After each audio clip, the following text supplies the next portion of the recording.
Ordre. Oh, bonjour à tous. Je ne suis pas sûre d'être en direct là, non, pas encore.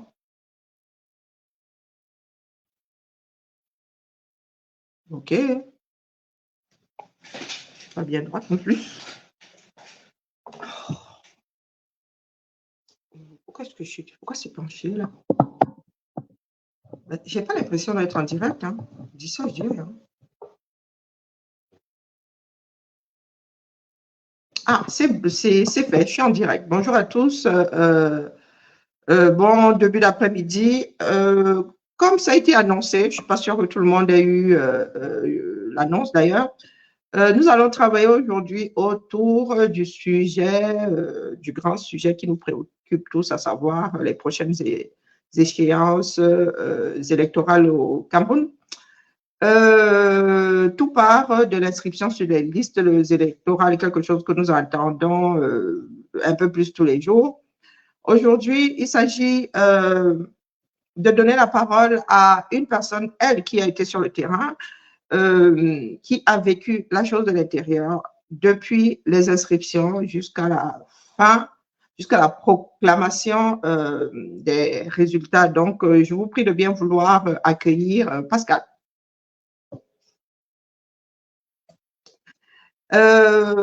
Bonjour Pascal. Bonjour Karine. Pascal ne va pas se montrer, hein, je précise. Je laisse toujours le choix aux personnes qui interviennent de rester dans l'ombre ou pas forcément parce que les personnes craignent quelque chose, mais chacun a droit à son image et il s'agit ici d'informer et je ne pense pas que le visage de la personne qui parle ait grande importance. Donc, je bavarde beaucoup. Hein. Bonjour Pascal. Bonjour, je vais te laisser te présenter. Nous allons essayer de tenir le direct en 1 heure, hein, maximum 1h30, question qu'il soit regardable après. Parce que ce n'est pas évident de regarder ces directs lorsque tout le monde est déconnecté. Quitte à revenir une autre fois quand Pascal aura le temps. Donc, je laisse Pascal se présenter. Bonjour Karine, bonjour tout le monde, bonjour à tous ceux qui sont connectés. Alors, je suis Pascal, je suis camerounais. J'ai participé aux élections de 2020, où j'ai eu la chance et l'honneur d'être directeur de campagne d'un candidat qui s'était lancé au municipal. Et à la sortie de cette élection, ça m'a permis d'avoir un retour d'expérience vu que j'avais observé la chose de l'intérieur. Aujourd'hui, on est rendu à quelques mois des prochaines élections et visiblement, on est reparti dans le même tourbillon. On a recommencé avec des messes des inscriptions sur les listes électorales. Et du coup, je me suis dit, il serait peut-être bénéfique pour les autres que j'apporte ma modeste contribution sur ce qui se passe réellement lors des élections. Et je dis d'emblée quand même, hein, Karine, pour qu'on soit clair là-dessus, mon propos ne va pas être de dire aux gens de ne pas aller s'inscrire sur les listes électorales. Tout à fait, tout à fait. Il faut qu'on s'entende là-dessus immédiatement. Mais plutôt qu'on examine ensemble si uniquement les inscriptions sur les listes électorales permettent d'obtenir pour chacun ce qui a escompté. Pour les uns, de changer de régime, pour les autres, de le maintenir. Et pour cela, je proposerais, si tu me le permets, les autres avec, qu'on parte sur la base du code électoral, de l'examiner, du moins quelques-uns de ces articles, et de se poser la question en regardant comment, moi en vous disant comment est-ce que ça se passe réellement sur le terrain, et qu'on puisse au final se faire chacun une idée beaucoup plus précise. OK. Donc, nous allons directement poser ce sujet. Je suis un citoyen.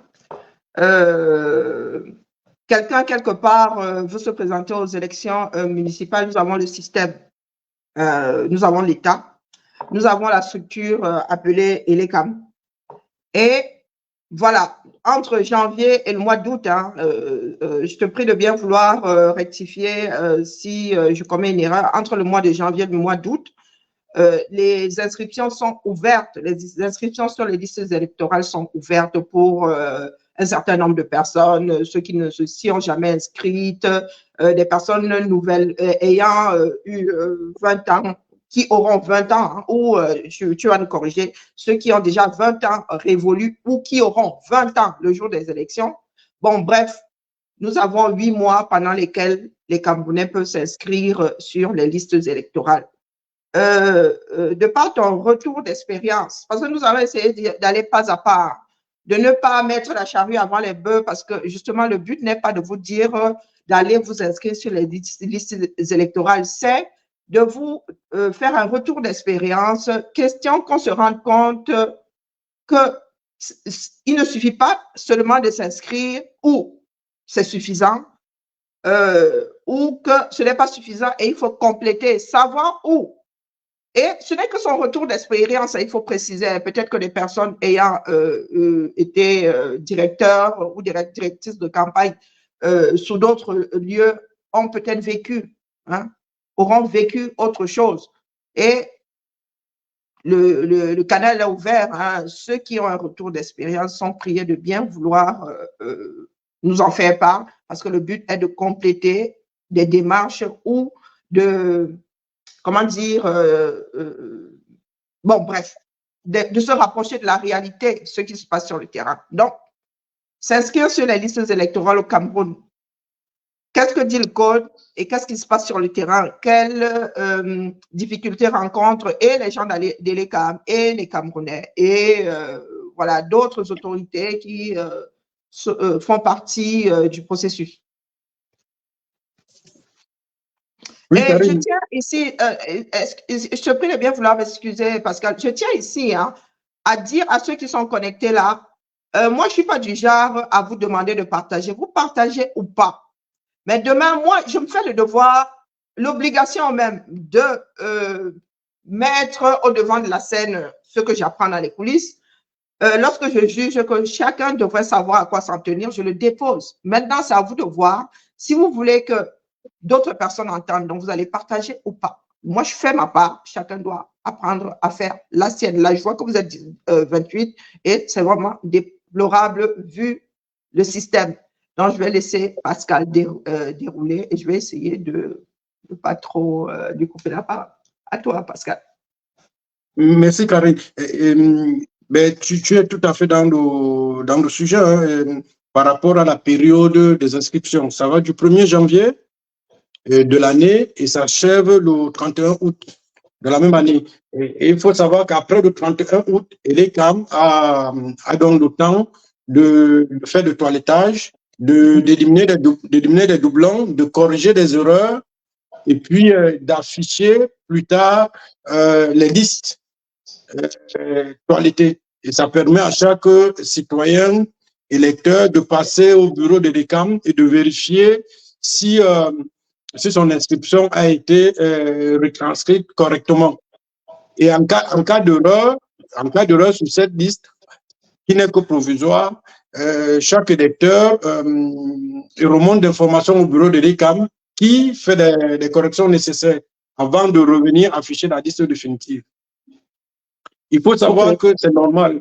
Entre deux élections, il y a une période latente et qui ne nécessite pas ou ne suscite pas toujours un large engouement d'inscription. Et je pense que c'est pareil dans tous les pays parce que oui, il n'y a pas d'enjeu. Même en sport, entre deux Coupes d'Afrique, ben, ce n'est pas la même animation.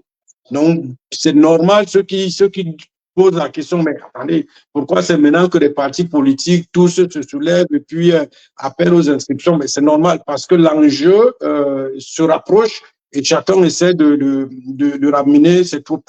Je dis en passant, de mon expérience, de mon vécu, certainement que d'autres, dans d'autres contrées, ont eu d'autres expériences, mais moi, je tiens à remercier et à féliciter l'ECAM.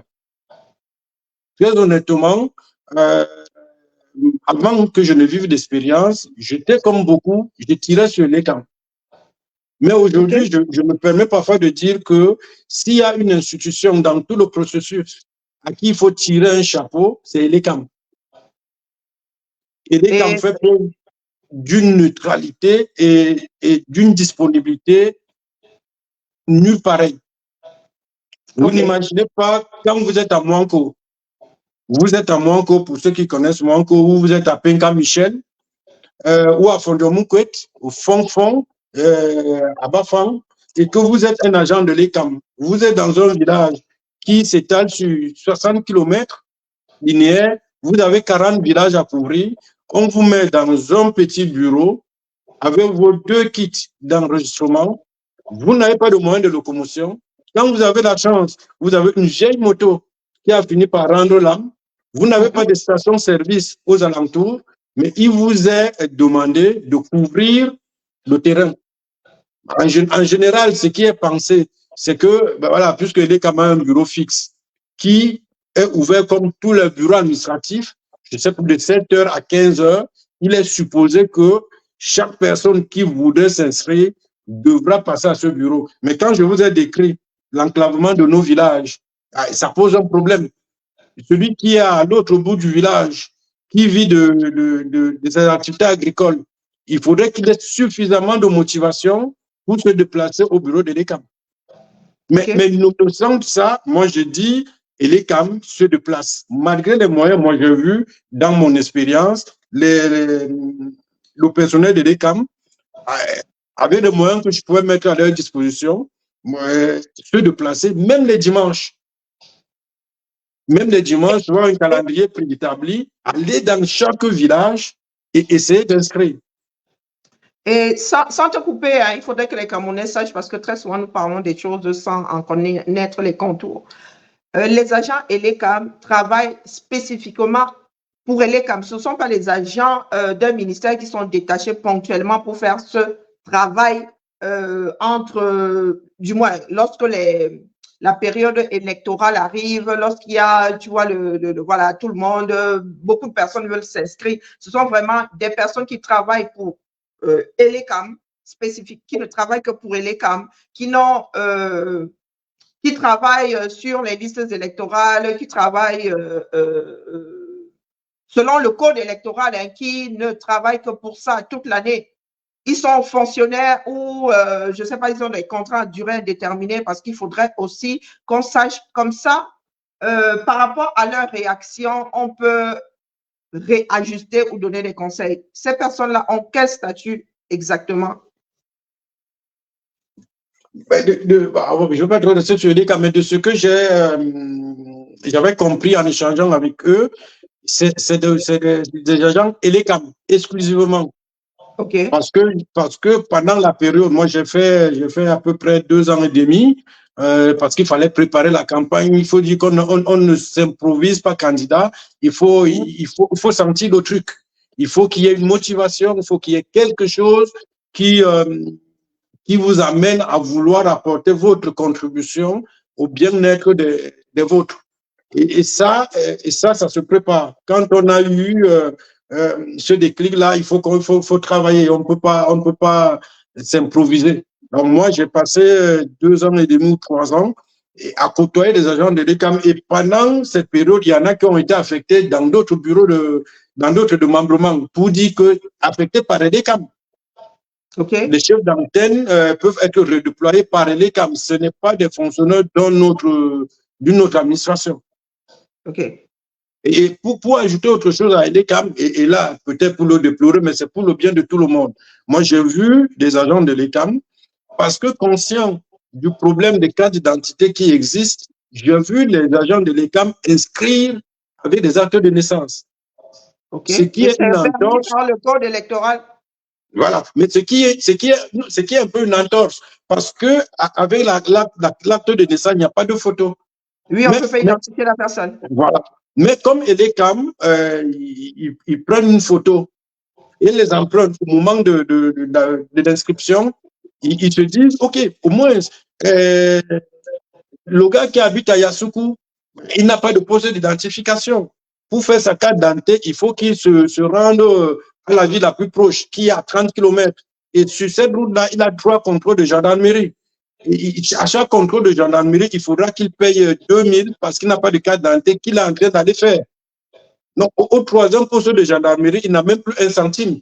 Il repousse ce chemin pour attraper 2 autres rats, les vendre, avoir 10 000 et refaire le chemin pour aller faire la carte d'identité. Et il fera la boucle pendant 1 an. Et au final, tu te diras, oh, de toutes les façons, le pauvre Kiping ne me demande pas la carte d'identité. Et les comme conscient de cette difficulté, se dit, OK, moi, je suis pas ici à Nomaos pour bloquer les gens. Je suis là pour aider les gens à avancer, à s'inscrire, à participer au jeu démocratique. Et dès qu'elle est arrivé, moi, je l'ai vu, à inscrire sur la base des actes de naissance. En se disant, OK, avant des élections, peut-être que ces personnes auront le temps de faire des actes de naissance. Moi, je dis ça pour dire, quand on tape sur EDECAM, c'est un peu trop facile. Il faut vivre leur quotidien, être avec eux et se dire surtout que, bien entendu, que la haute hiérarchie de l'État est nommée par le président de la République avec le mécanisme qu'on connaît, mais cela ne veut pas dire forcément que des agents de l'ECAM qui se retrouvent sur le terrain ont un intérêt particulier à favoriser X ou Y. X ou Y, ok. Il se trouve même parfois que vous êtes candidat à l'agent de l'ECAM et votre camarade de lycée. Oui, oui, tout à fait. Ce sont des Camerounais qui travaillent pour l'ECAM. Hein. Ce ne sont pas des Martiens. Donc, forcément, ça peut être son frère, ça peut, voilà, ouais, c'est un agent assimilé fonctionnaire qui est connu du quartier. Il ne tombe pas du ciel, il n'habite pas toléré tout en travaillant au fin fond de, je ne sais pas, de Ngolmenouga. Donc, pour moi, après avoir remercié chaleureusement Elie qui m'avait insistance d'ailleurs, je finis par dire tout Camerounais qui a la volonté de s'inscrire peut s'inscrire. Okay. Tout Camerounais qui a la volonté de s'inscrire peut s'inscrire. Elie qui fait ce qu'il peut pour que tout Camerounais puisse s'inscrire. Moi, après la question que je me pose toujours, mais est-ce que ça suffit donc lorsqu'on a réussi à s'inscrire, lorsqu'on a inscrit, si un jour on arrive à inscrire plus de la moitié de la population, est-ce que cela est suffisant pour changer la donne? Et pourquoi est-ce que les gens ne vont pas s'inscrire? Puisqu'ils ont la possibilité, moi je le dis, ils ont la possibilité de s'inscrire, pourquoi ils n'y vont pas? De mon point de vue, ils n'y vont pas parce que le code électoral est biaisé. OK. Je pense que si le code électoral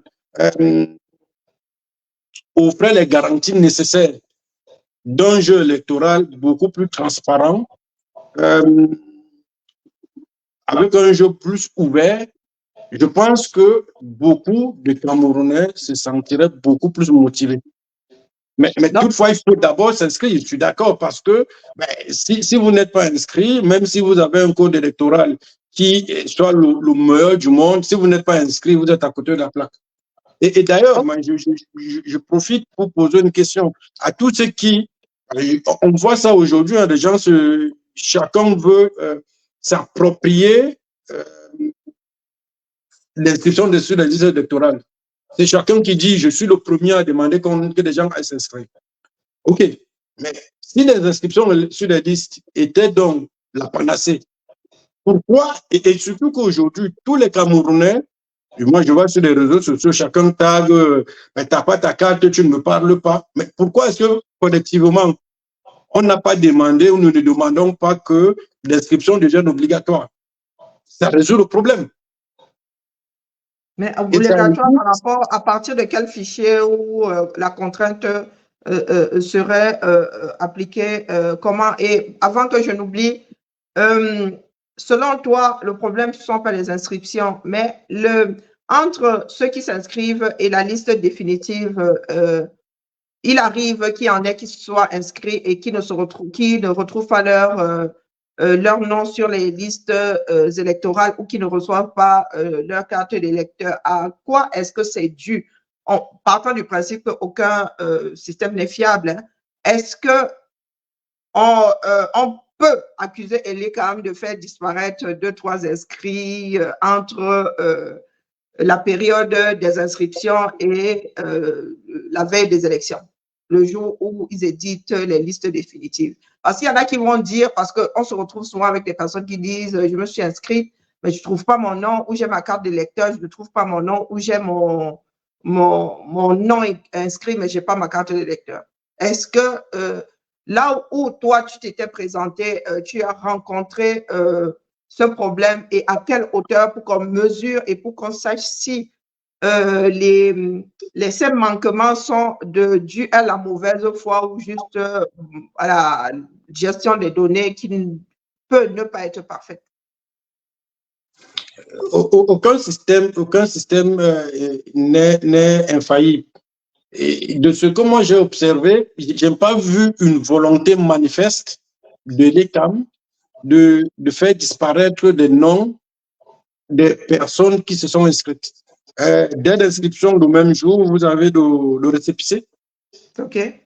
À la clôture des inscriptions, quelques temps après, il y a une liste provisoire qui est affichée, qui permet à chacun de vérifier s'il a été bien enrôlé.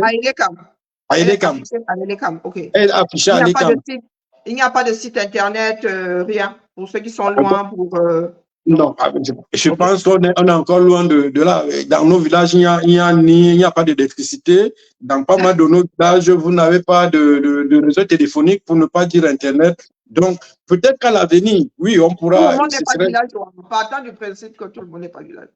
Je suis d'accord, mais je pars du principe que de ce que j'ai observé, j'étais dans une commune qui n'est pas très grande. J'étais surpris quand même de voir qu'il y a 15 000 habitants.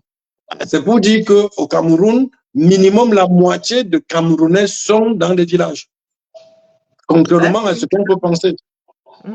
Douala et Yaoundé sont bondés, la ville est petite, on a une promiscuité parce que la ville n'est pas aussi super bien tracée, mais ça ne veut pas dire que tout le monde est en ville.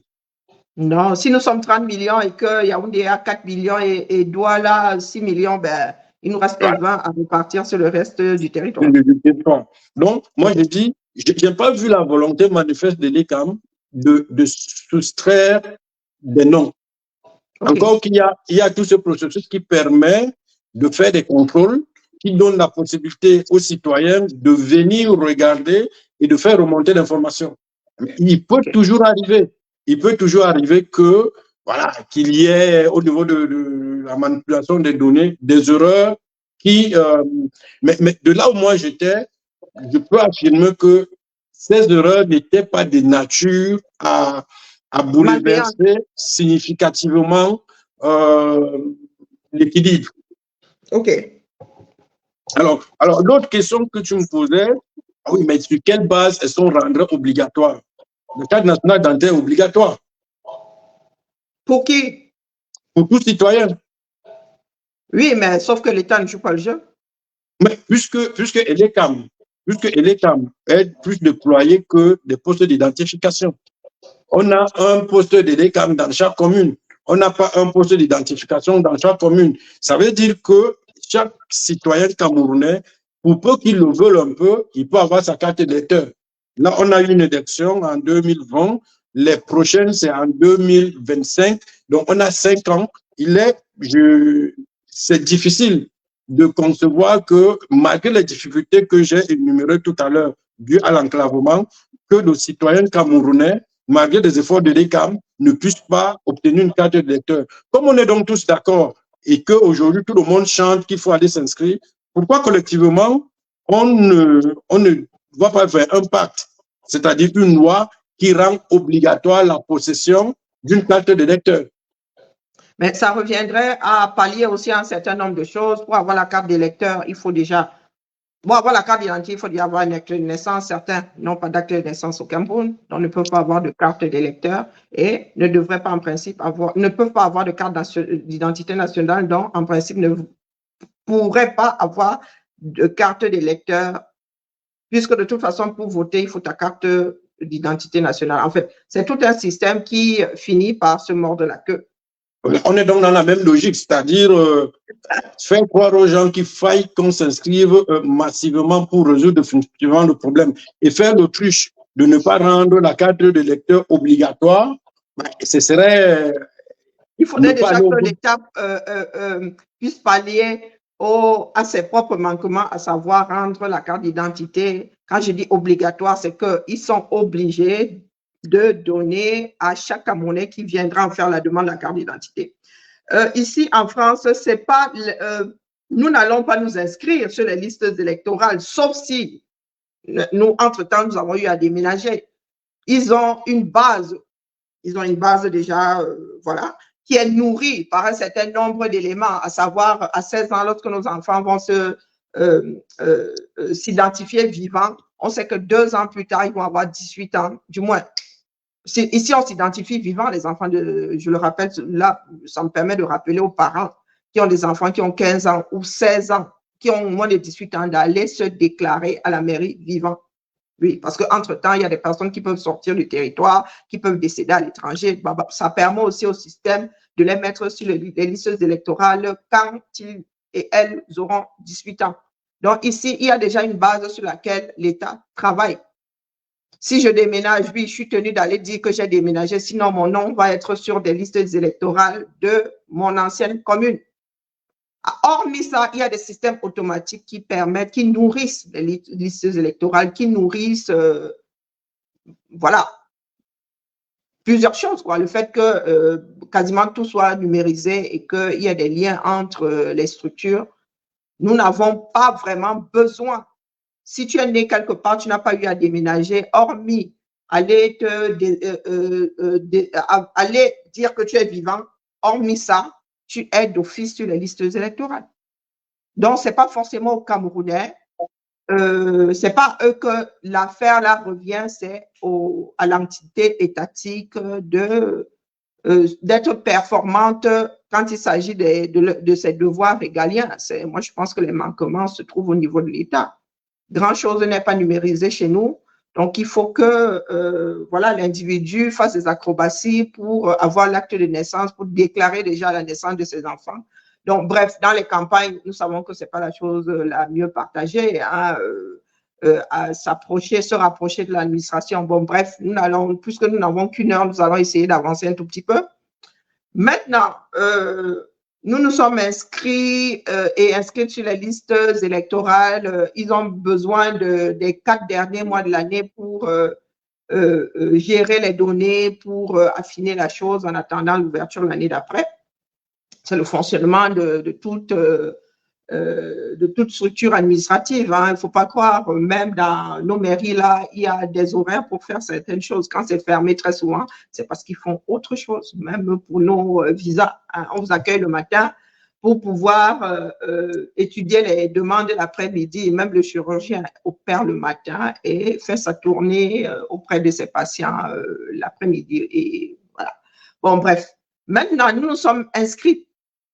La prochaine étape, c'est...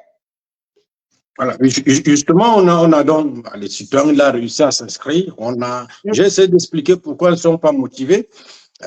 Et là, pourquoi on n'est pas motivé, ça commence à se dérouler. Parce que justement, je vais pas aller m'inscrire parce que mon candidat ne sera peut-être pas sur la ligne de départ. Oui, voilà. Et que je me dis que même si le candidat est là, les dés vont être pipés. Donc, il y a beaucoup de personnes qui ne le font pas parce que elles n'y croient plus. Ou elles ne croient pas, tout simplement. Voilà. Donc, le premier, on va se dire que le premier de nos problèmes, ce n'est pas tant les inscriptions matérielles sur les listes, c'est l'envie d'aller s'inscrire pour un certain nombre de Camerounais qui ne croient plus en ce qui se passe autour des élections.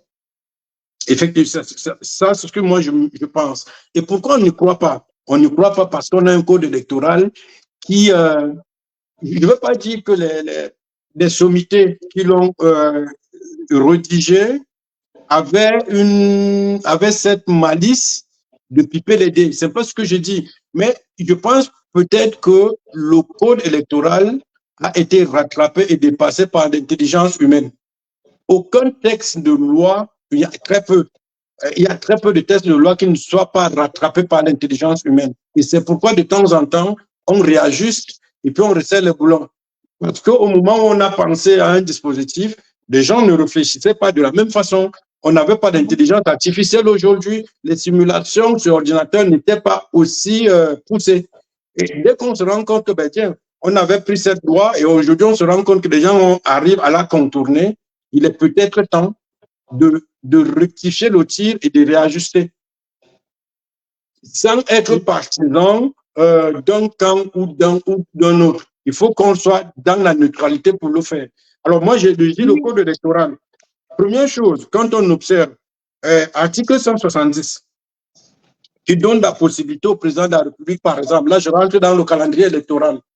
Je fais exprès, il y a trois élections, il y a la présidentielle, il y a les législatives, il y a les municipales. Alors, les gens vont se focaliser sur les présidentielles parce que nos leaders politiques, ben, ils nous poussent là-dessus parce qu'ils pensent que c'est leur beefsteak, c'est ce qui les intéresse le plus. Mais malheureusement, de mon expérience, si vous n'avez pas bien maîtrisé l'élection municipale, législative, vous êtes battu au présidentiel. Si vous contrôlez 360 communes en totale autonomie, en hégémonie, je vais dire, au Cameroun, 300 communes sur 360 sans partage, je vois très mal comment quelqu'un va venir vous battre au présidentiel alors qu'il n'a qu'une seule commune à contrôle. Ça va être très, très, très difficile. Il lui manquera tous les relais nécessaires, ne serait-ce que pour battre campagne. Il dépensera beaucoup plus d'énergie physique, matérielle, financière que celui qui a 360 communes. Parce qu'il a 360 communes, il a des relais. Il n'a pas besoin de développer autant de trésors d'énergie que celui qui a une seule commune, qui doit être lui-même présentement et physiquement dans toutes les communes pour se faire entendre. Celui qui a 300 communes sur les 360, il a 2 relais. Ainsi que ces députés qui vont faire le boulot. Donc, le premier truc pour moi, c'est le calendrier électoral.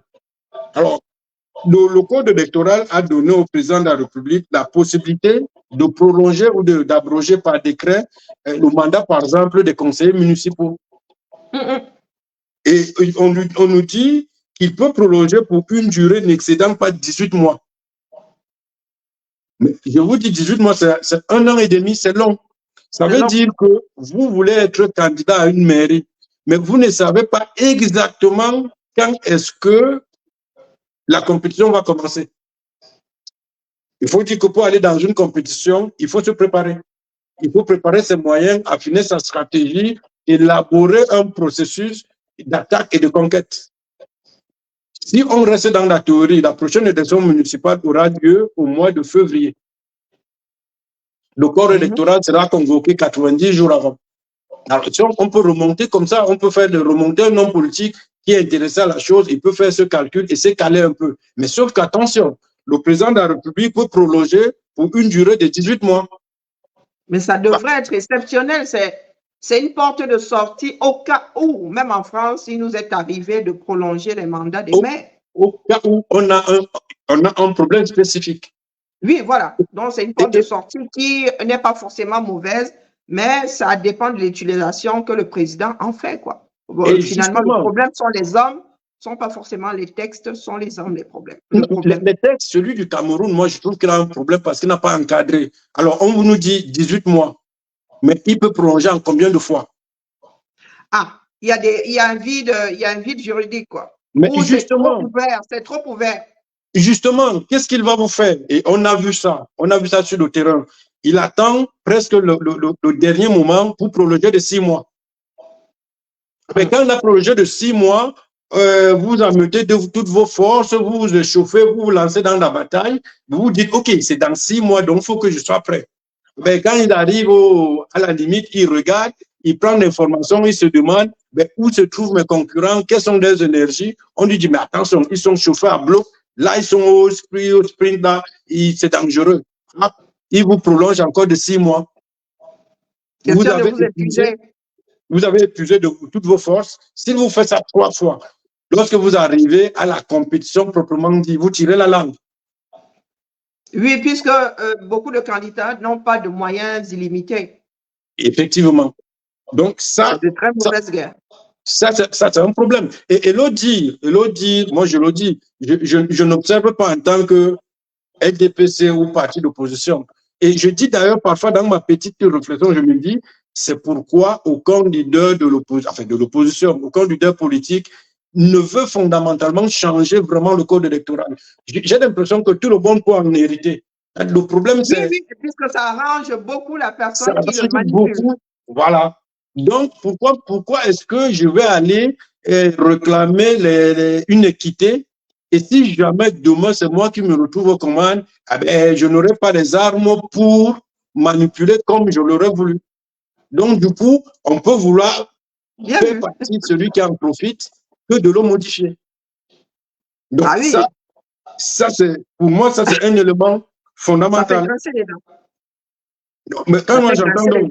Pourquoi est-ce que ils sont prêts à repartir aux élections avec ce code que tout le monde sait ne pas être favorable à tout le monde? La question, là, nous devons bien nous la poser. Mais en la posant comme ça, nous allons nous faire beaucoup d'inimitié, mais voilà, nous autres, ça ne va pas nous arrêter. Pourquoi? Non, mais c'est pourquoi, Karine, moi, j'essaye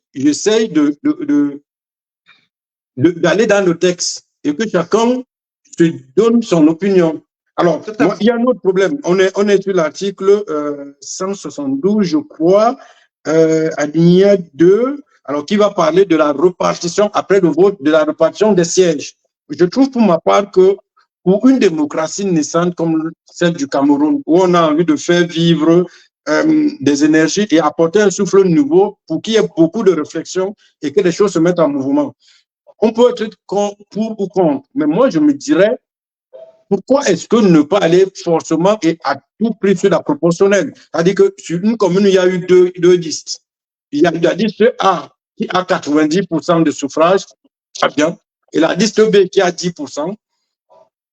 On peut en discuter, c'est plus peut-être c'est idéologique, mais pourquoi donner 100% des conseillers municipaux à un parti parce que ce parti a eu 90%? Pourquoi ne donnerait pas 90% des conseillers et 10% à l'autre? Ça ne change presque rien au niveau du pouvoir de gouvernance, mais ça introduit dans cette commune une petite marge d'opposition qui va permettre au parti d'opposition de continuer à vivre et surtout d'insuffler des idées nouvelles et d'avoir un contrepoids de contrôle. Même s'il est minoritaire, c'est quand même un contrepoids de contrôle. Pourquoi donner 100% à un parti parce qu'il a eu plus de 50%? Ça aussi, c'est un élément qui va décourager les partis politiques d'aller en conquête dans certaines communes où ils savent que ces communes sont réputées être bastions imprenables d'eux. Si vous savez excuse-moi, moi j'ai un retour de direct ici. Il y a Charlie Fotso qui nous dit que on appelle ce que vous faites une analyse scolaire de la politique. Sur le terrain, il y a une autre réalité. Je te signale, Charlie Fotso, que Pascal parle en connaissance de cause. Il n'a pas pris le code électoral étant à péter au schnock et a commencé à l'analyser. Il parle de ce qu'il a vécu. Il part de son vécu pour s'exprimer aujourd'hui. Donc, je vais laisser, nous allons essayer de traiter aussi les retours. Ça va être difficile d'avancer énormément aujourd'hui. Hein. La question de Charlie vient d'être posée là, elle est repartie. Donc, il dit, on appelle ce que vous faites là une analyse scolaire de la politique sur le terrain. Il y a une autre réalité. Qu'est-ce que tu en penses, Pascal? Oui, il y a une autre réalité que moi j'ai donc vécue. Et cette réalité, c'est celle que je partage. C'est-à-dire, quand vous allez dans cette commune, qui est une commune qui est réputée être imprenable, il y en a, hein. Il y a des communes au Cameroun qui sont imprenables. Parce que dans cette commune-là, quand vous arrivez, le seul tissu que vous voyez, que ce soit pour aller à l'église ou au champ, c'est le tissu du RDPC. Mais même aux États-Unis, hein, même ici en France, il y a des bastions qui sont imprenables. Et aux États-Unis, il y a ils appellent ça comment on appelle, comment on appelle, des États clés. On sait que si tu as gagné dans ces États, il est impossible que tu perdes les élections. Ça existe dans toute politique, des ancrages qui sont très, très forts. Donc, quand vous allez dans cette commune, vous ne pouvez pas susciter l'adhésion d'une candidature. S'il y avait donc justement la possibilité de quelqu'un qui se dit, OK, je vais y aller, je vais être minoritaire, il n'y a pas de problème. Je vais entrer dans ce conseil municipal, je vais être le seul conseiller de l'opposition. Les gens auraient le courage d'aller aux élections. C'est pourquoi vous trouverez dans certaines communes où il y a une seule liste qui est celle du RDPC. Donc, on pourrait, moi, je ne parle pas du pouvoir en tant que gagne-pain. Je regarde le pouvoir en tant que quelque chose qui vient améliorer les conditions de vie des populations. Ce n'est que pour les populations que je regarde. Ce n'est pas par rapport au tenant du pouvoir. Et celui qui est maire, qu'il soit du RDPC, du MRC, du PCLN, de Univers et de tous, mais s'il a un ou deux conseillers de l'opposition dans son conseil municipal, cela ne lui empêche pas de prendre des arrêtés municipaux. Mais je suis convaincu que cela l'empêcherait quand même de faire un certain nombre de choses d'une certaine façon, parce qu'il a conscience que quelque part, il a un vuvuzela dans sa propre maison et que certaines petites choses, ils resteront se retrouver à l'extérieur. Et ça pourrait faire vivre un peu plus la démocratie. Alors, bon, quand j'ai énuméré cet article, je vais proposer qu'on aille plus loin maintenant pour la constitution même des listes pour être candidat, la candidature en elle-même. Là aussi, c'est, allez, si je donne moi 1, 2, 3, 4, 5, 6, 7, à peu près 7 ou 8 documents. Et bien, je peux vous dire que dans 8 documents, chacun de ces documents est un parcours de combattant. Pour obtenir chacun des documents, pour avoir un dossier de candidature, est un parcours de combattant. Alors, pour rappel, lorsqu'on convoque le corps électoral, il reste 90 jours avant la tenue de l'élection.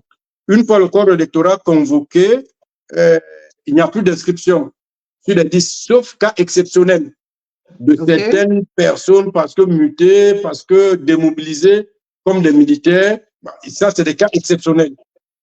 Mais il n'y a plus d'inscription sur les listes électorales. Et dès qu'on a convoqué le corps électoral, vous avez 15 jours pour déposer votre candidature au bureau de l'ECAM. 15 jours, pas un jour de plus. 15 jours du jour de la convocation jusqu'au dernier jour à minuit. Et là encore, je salue les gars de l'ECAM qui, ce jour-là, il reste ouvert jusqu'à minuit, 1 minute. Wow! C'est-à-dire que si ce jour, c'est un dimanche, c'est un lundi, les gars de l'ECAM resteront ouverts ce jour-là jusqu'à minuit, 1 minute. Pour se rassurer que... Ici en Occident, on dit que c'est le cachet de la poste qui fait foi. Donc, comme nous n'avons pas forcément un système postal fiable, ces personnes-là pallient à ce manquement et restent ouverts jusqu'à minuit. Jusqu'à minuit. Ah, il faut le savoir, il faut le dire. Hein.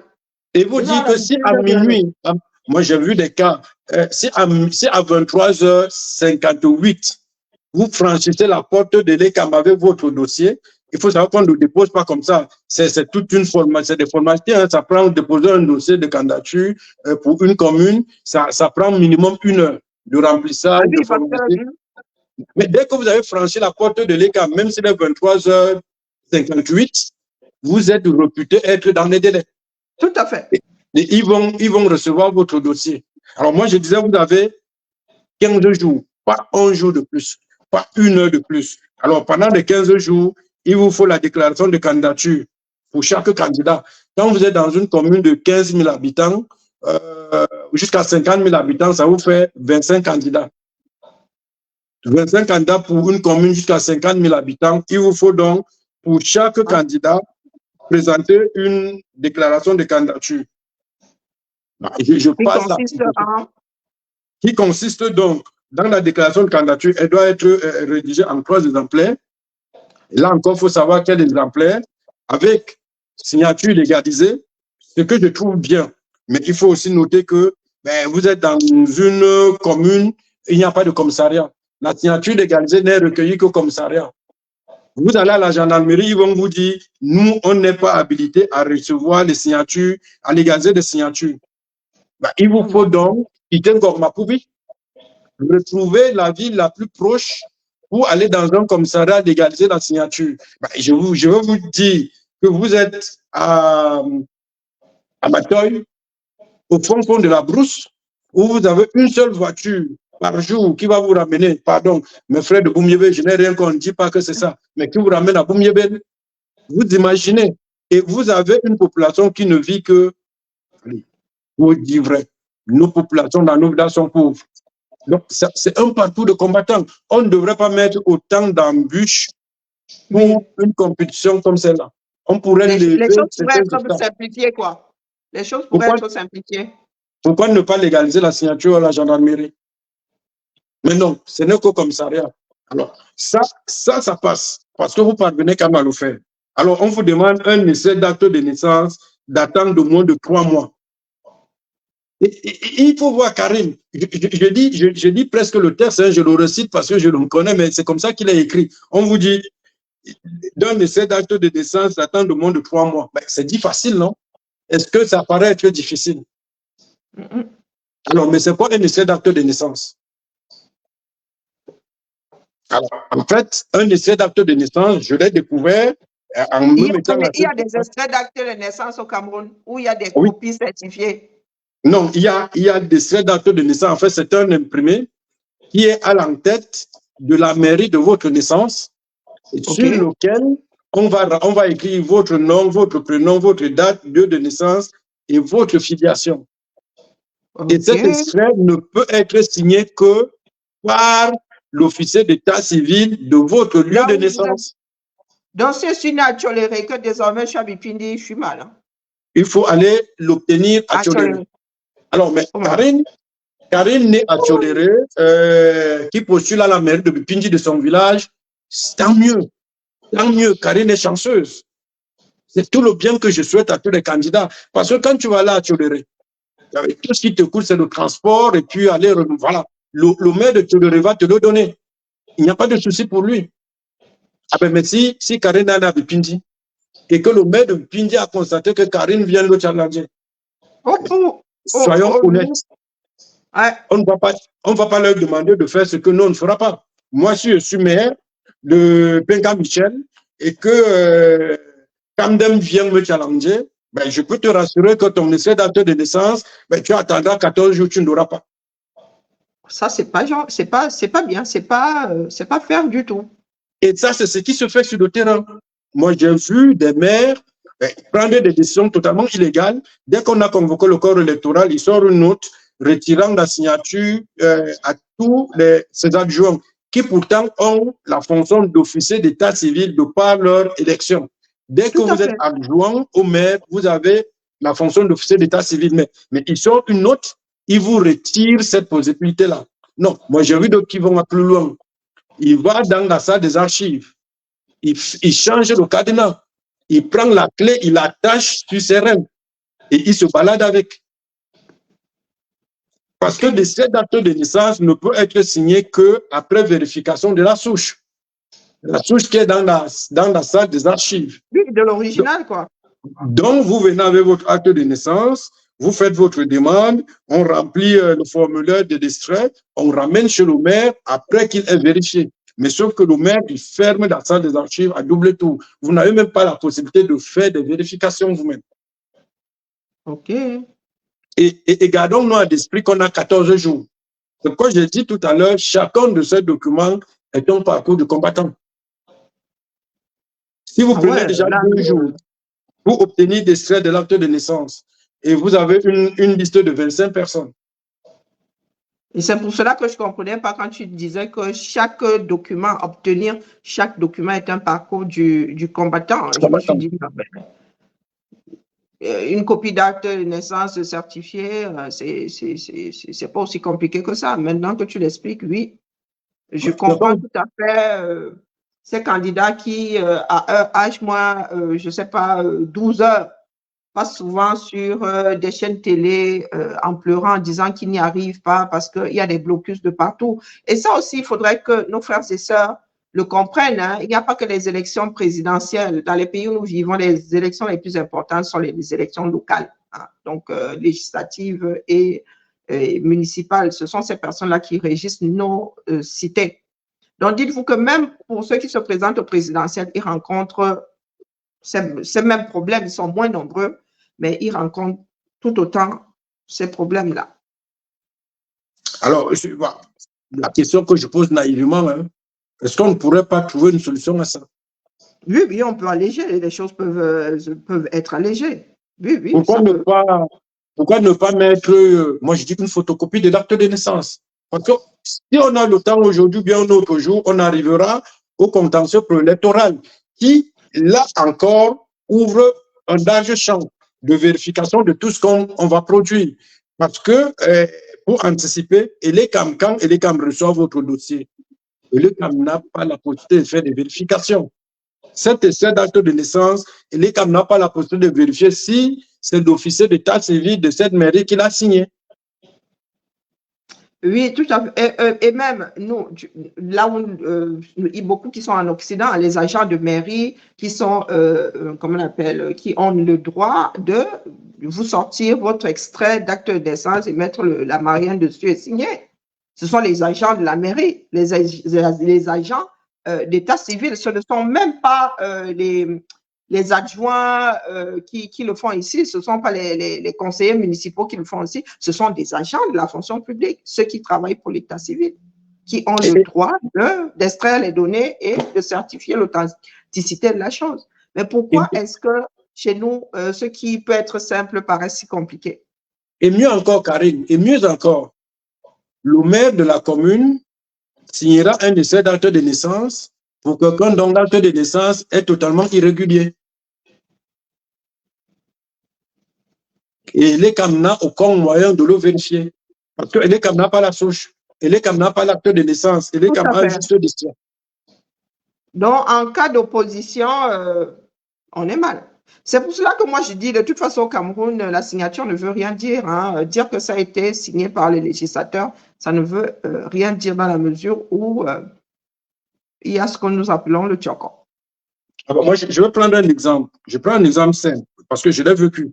Alors, vous savez, avec le changement de dénomination du Cameroun, République du Cameroun, République fédérale, République unie, République du Cameroun. Alors, vous trouvez des cas où quelqu'un qui est né en 1976, la date et les souches, la période et la souche ne correspondent pas. La souche ne correspond pas à la période. Donc, né en 76, mais son acte de naissance est sur l'entête République fédérale du Cameroun. Et le Cameroun était plus fédéral. Cet acte est irrégulier. Tout à fait. Mais sauf que l'ECAM n'a aucune possibilité de le vérifier. Oui, puisqu'ils ne sont pas là sont pas des contrôleurs. Ils veulent des documents, mais ils n'en contrôlent pas l'authenticité. Je ne dis pas forcément que le candidat est, comment on va dire ça, il est en train de faire le faux. Cet acte de licence, moi, j'en ai vu qui ont été d'ailleurs établis de bonne foi par les officiers d'état civil de l'époque, qui étaient nos chefs de village. Mais tout simplement parce que quand on a changé de dénomination, on ne leur a pas acheminé à temps les nouveaux registres. Les bons supports. Et eux, ils ont continué à travailler jusqu'à épuisement sur ce qu'ils avaient. C'est comme ça que moi, j'ai retrouvé des registres entiers avec la même irrégularité. Et c'est un agent identificateur dans un commissariat où je vais faire établir la carte d'identité en un candidat qui attire mon attention. Et moi, je lui dis, non, c'est pas un faux acte parce que je dis, mais j'ai tout le registre, je suis à la mairie.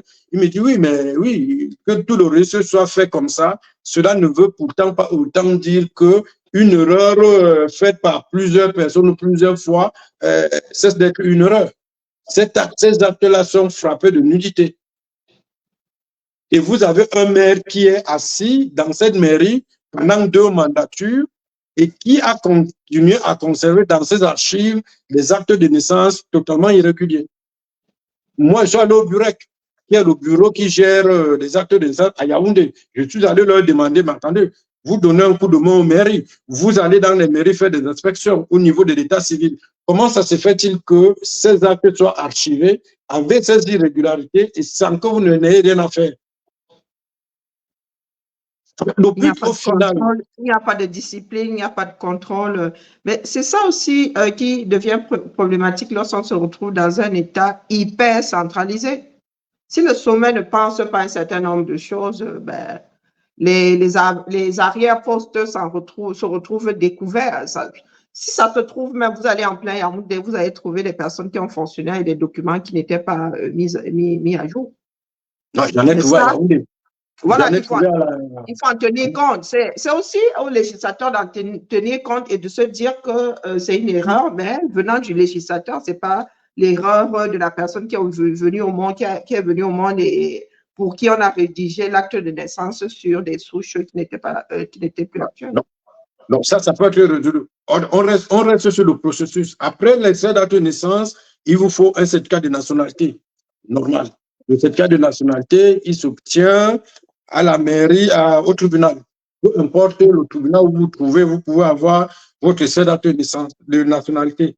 Après, on vous demande le bulletin numéro 3 du casier judiciaire. Lui, ce bulletin, il faut l'obtenir au tribunal d'instance de votre lieu de naissance.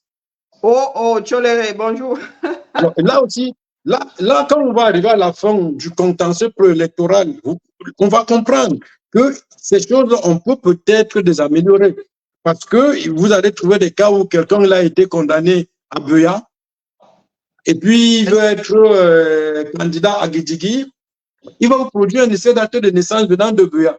Je ne dis pas que c'est le fief de quoi que ce soit, mais qui est totalement vierge. Et les CAM ne voient que du feu. On est d'accord. Et même plus tard, lorsque vous les citoyens, nous les citoyens qui connaissons Joseph, je ne sais pas qui, et on sait qu'il a été condamné, lorsque vous présentez le fait devant le tribunal administratif au contentieux préélectoral, le tribunal administratif vous dit moi, je ne suis pas compétent pour connaître ce genre de litige ici. Vous pouvez toujours vous faire appel de cette décision, il n'y a pas de souci. Mais sauf que le code électoral nous dit la décision ne suspend pas le processus. Et si le monsieur il est élu maire, pendant que vous continuez à vouloir l'attaquer sur son dossier qui n'était pas conforme, son mandat, il court. Et à partir de ce moment de frais de justice, il peut les piocher dans les budgets de la mairie parce que c'est le maire qui est attaqué. Mais vous faites des poches. Vous avez le temps de courir pendant 1 ou 2 mandats.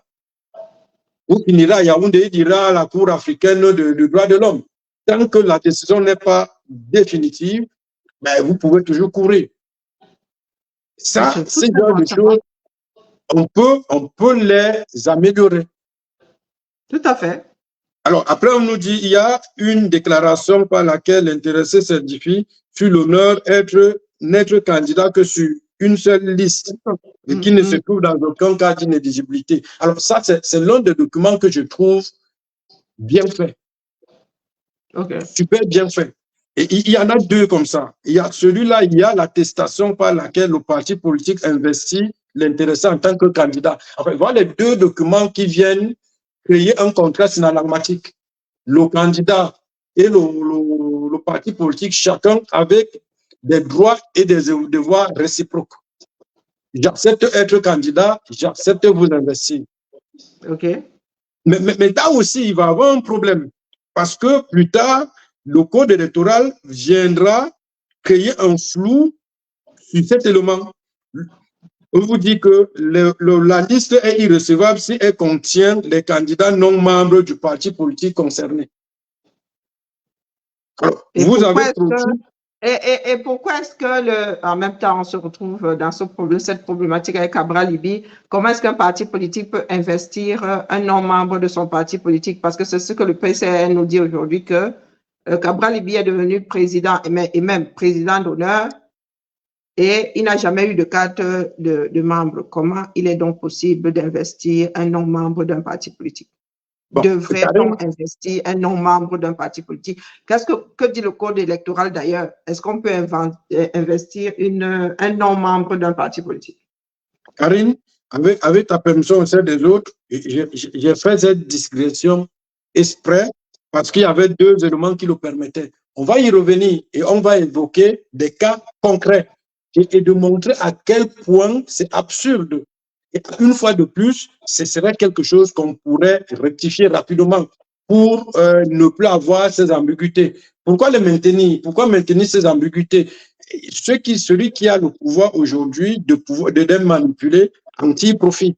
Ceux qui en sont victimes, comme j'ai dit, on a l'impression qu'ils préfèrent pas que ça change avec espoir que oui, demain, je vais être à cette place-là et je vais moi aussi profiter de failles. Alors, on nous demandera un certificat d'imposition ou de non-imposition. Je trouve qu'il n'y a pas de problème là-dessus. Tout citoyen doit payer ses impôts en concurrence de ce qu'il a. Doit déclarer ses revenus, quitte à ne pas être imposable. Voilà. Si vous n'en avez pas beaucoup, vous ne payez pas. Si vous êtes fortuné, vous payez. Vous devez déclarer vos revenus. Des avantages même d'ailleurs. Hein. Une attestation d'inscription sur la liste électorale, elle est facile à obtenir. Les gars de l'ECAM sont coopérants. Là, ils coopèrent rapidement. Vous leur demandez d'ailleurs que vous avez votre carte d'électeur. Ça ne doit poser aucun problème. Alors, l'un des documents les plus compliqués, une attestation de domicile ou de résidence dans la commune concernée délivrée par l'autorité administrative compétente. Alors, comment il n'y a pas d'adresse. Une attestation de domicile ou de résidence dans la commune concernée délivrée par l'autorité administrative compétente.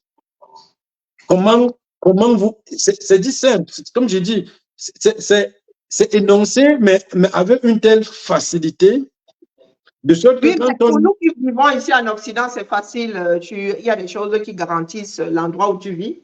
Bon, au Cameroun, je me pose la question, justement, je suis en train de creuser comment tu fais pour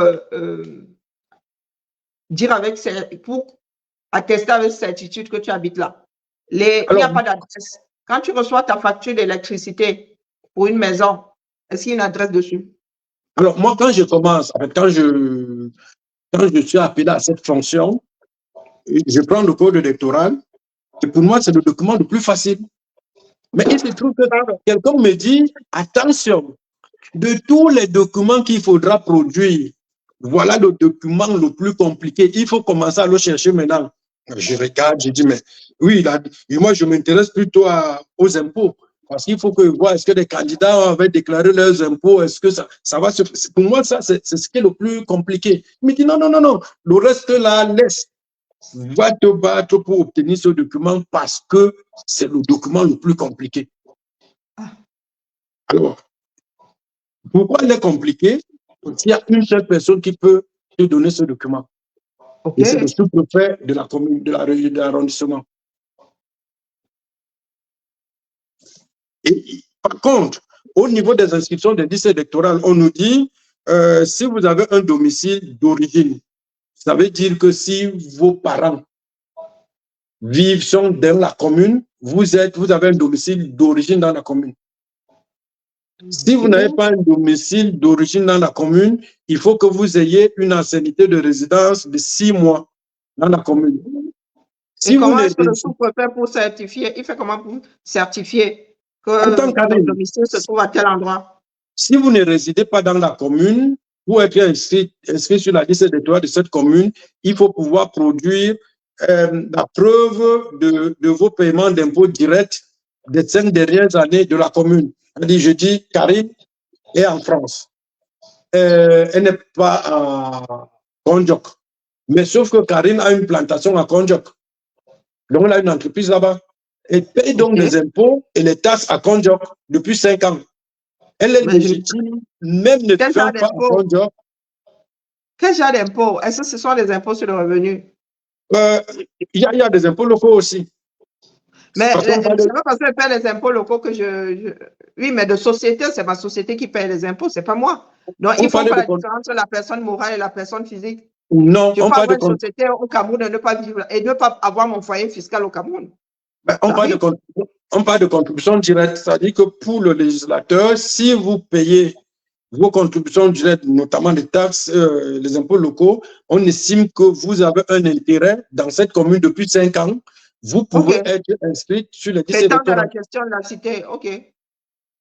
Vous pouvez prétendre.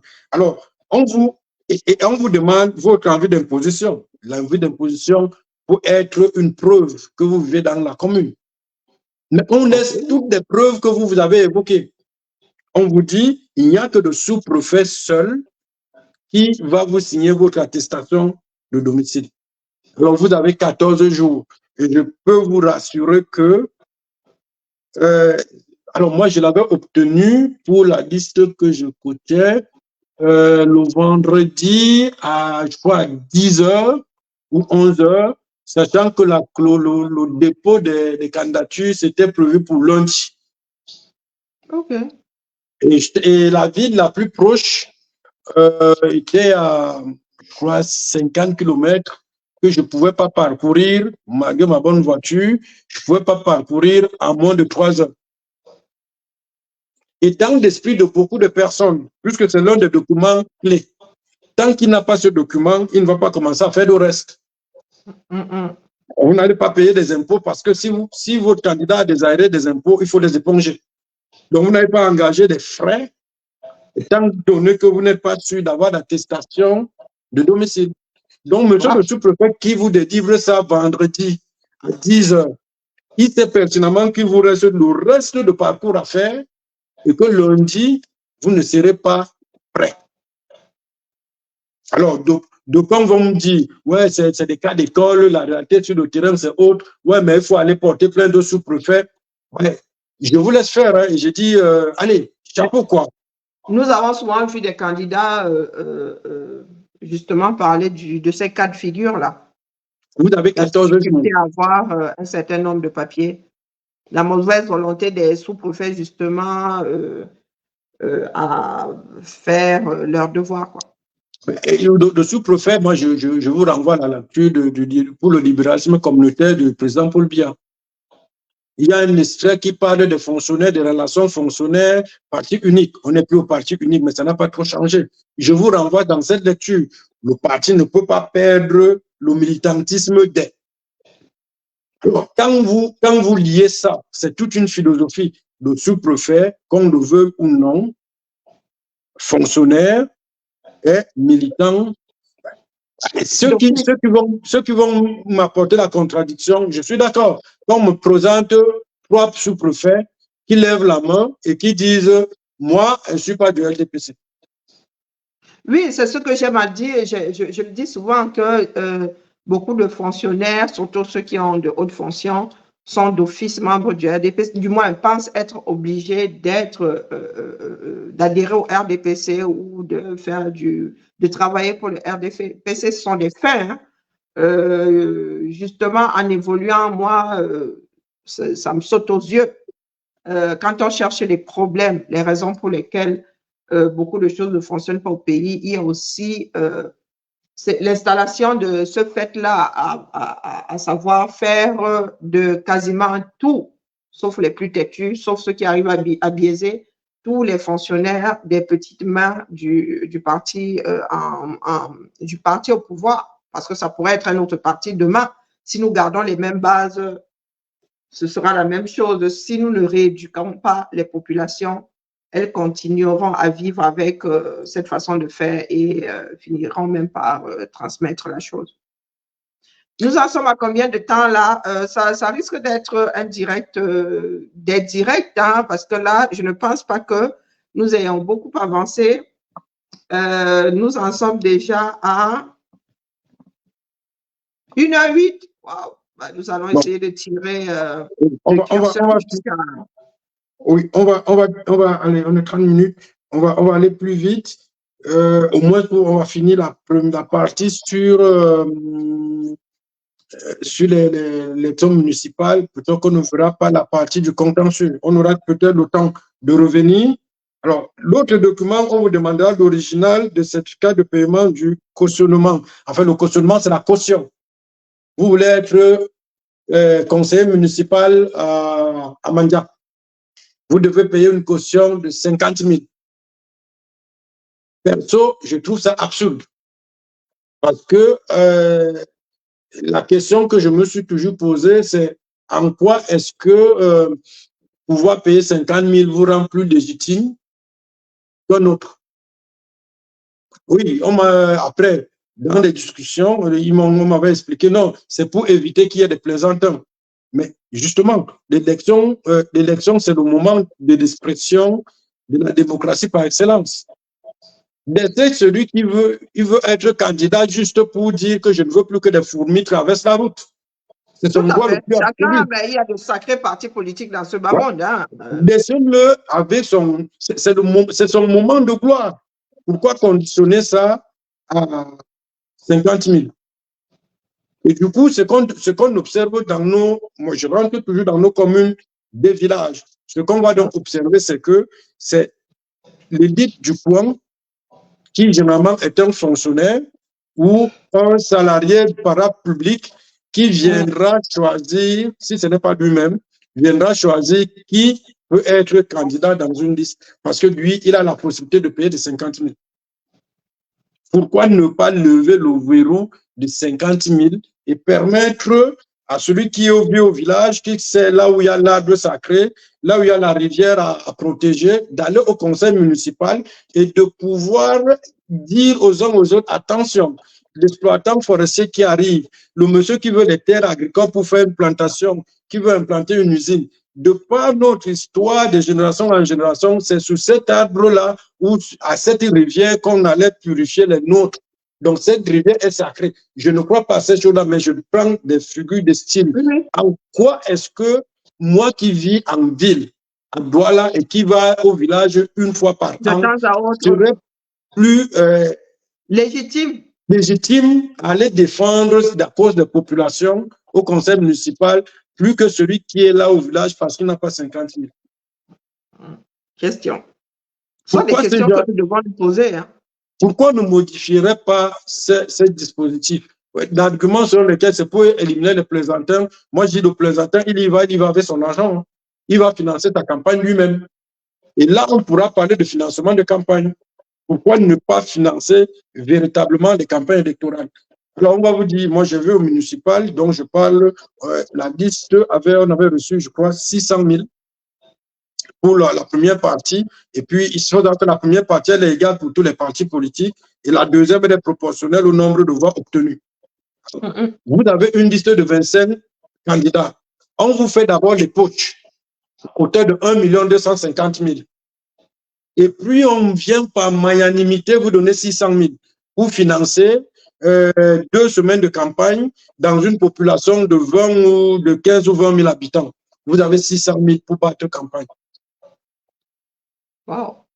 Ça ne fait même pas l'argent de carburant pour les motos. Oui, donc on dit non, mais on ne va pas faire la politique si on n'a pas d'argent. Ah oui, mais c'est là où il y a le problème. Parce que si j'ai mon argent et que c'est mon argent que je mets pour faire la politique, devenir maire, mais restez tranquille. Je ne suis pas que philanthrope. Je veux que ça bouge. En fait, c'est comme miser, quoi. Voilà. Je vais miser et puis quand je serai maire, ben, écoutez, je vais vous facturer les mariages.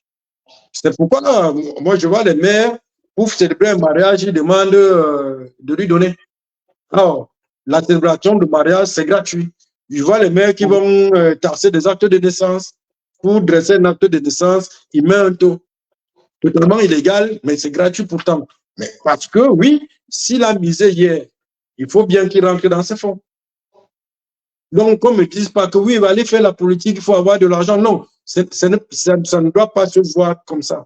Pourquoi cette caution, on ne pourrait pas simplement l'enlever et puis instaurer une possibilité de financer la campagne électorale à hauteur de l'implication de chacun.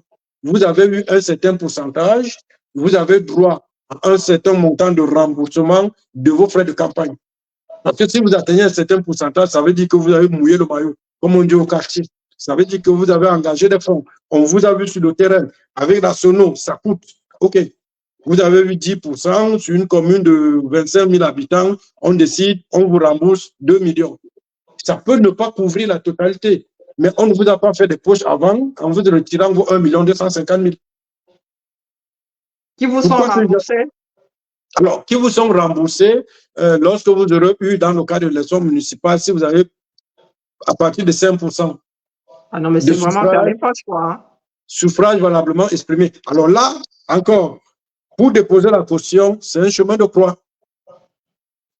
Je vous ai dit, on vous demande l'original de certificat de paiement de cautionnement, mais vous arrivez à le trésor, ben vous payez la caution, vous faites des quittances, vous demandez le cautionnement, on dit non, ce document, non, on ne le connaît pas ici. Oh, OK. Alors, vous êtes à moins de 2 jours, vous courez à l'ECAM. Merci une fois de plus, l'ECAM vous dit non, écoutez, quand vous n'avez pas l'original de cautionnement, donnez-moi les quittances. Je peux faire avancer votre dossier avec des quittances. Mais sauf que dès que vous avez remis les quittances, vous n'avez plus rien pour pouvoir récupérer votre caution demain. Parce que quand vous allez repartir au trésor, vouloir récupérer votre caution, que vous ayez gagné l'élection ou perdu dans les conditions permettant de la récupérer, ben, on va vous demander des quittances.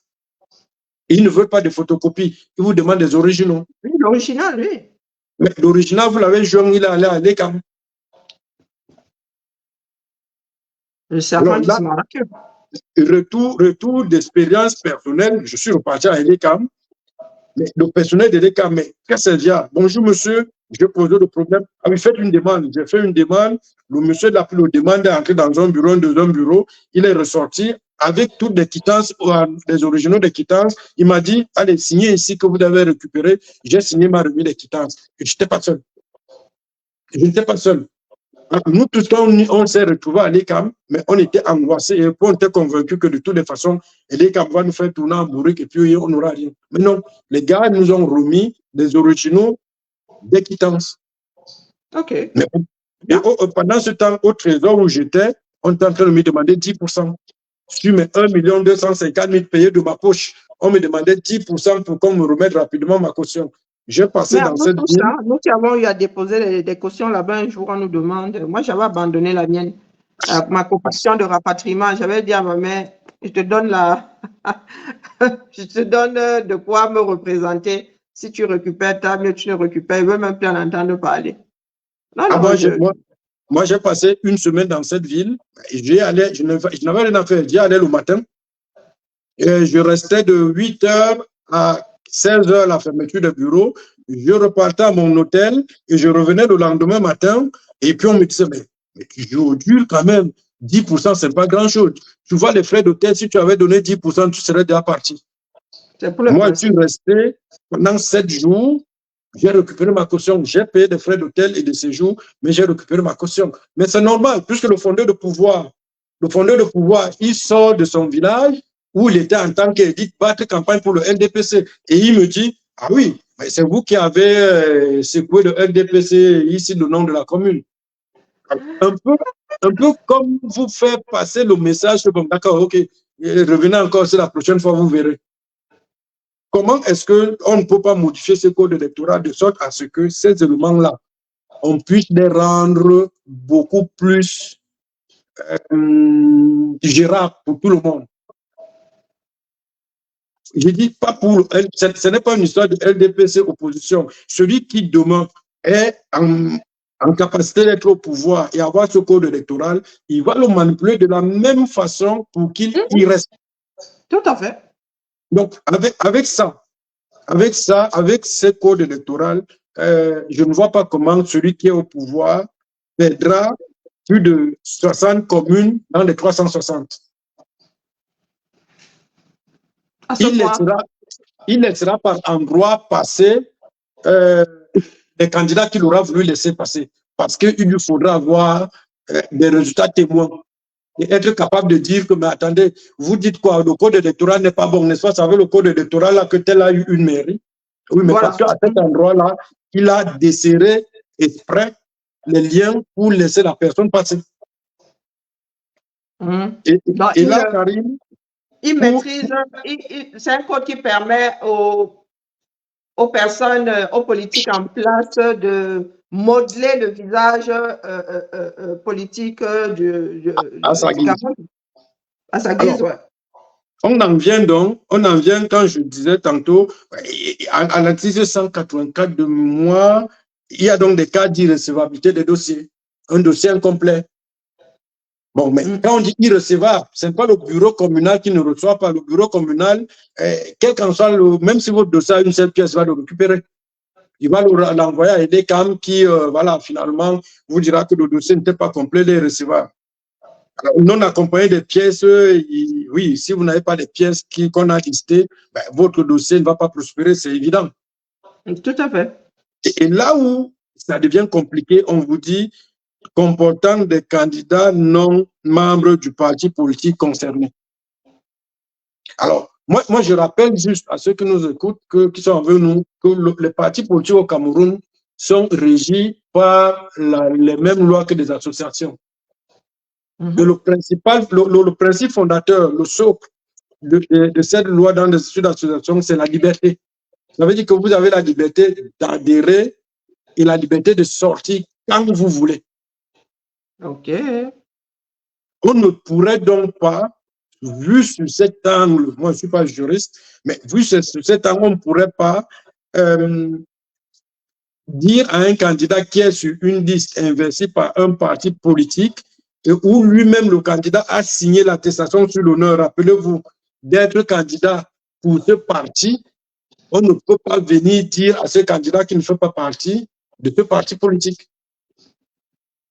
Et il y avait, parce qu'elle n'existe plus, il y avait une jurisprudence qu'on avait appelée la jurisprudence Mapuna, pour ceux qui ont suivi ces années-là. Il y a eu un maire, je crois que c'était à Yabassi, il était membre du LDPC. Il est allé au primaire du LDPC pour l'investiture, il a été évincé. Il était le plus populaire. Il s'est énervé, il leur a dit, OK, vous m'avez fait ça, je vais faire une autre liste. Il est sorti de la salle, il a récupéré les membres du parti qui étaient acquis à sa cause, il a déposé, il a vu un autre parti, il a eu son investiture, il s'est présenté aux élections. Le LDPC l'a attaqué justement sur la base de l'article 184. Le LDPC a été dégoûté sur la base de la liberté d'association. Pour dire que quelqu'un peut sortir de votre salle de meeting, du moment où il sort, il peut changer de parti politique. Oui, tout à fait. Démissionner là. Et il faut savoir qu'avant Mapuna, à l'époque, c'était le président du Conseil constitutionnel aujourd'hui, M. Atangana, c'est lui qui, honorable Atangana, c'est lui qui était président, je crois, de la Cour suprême.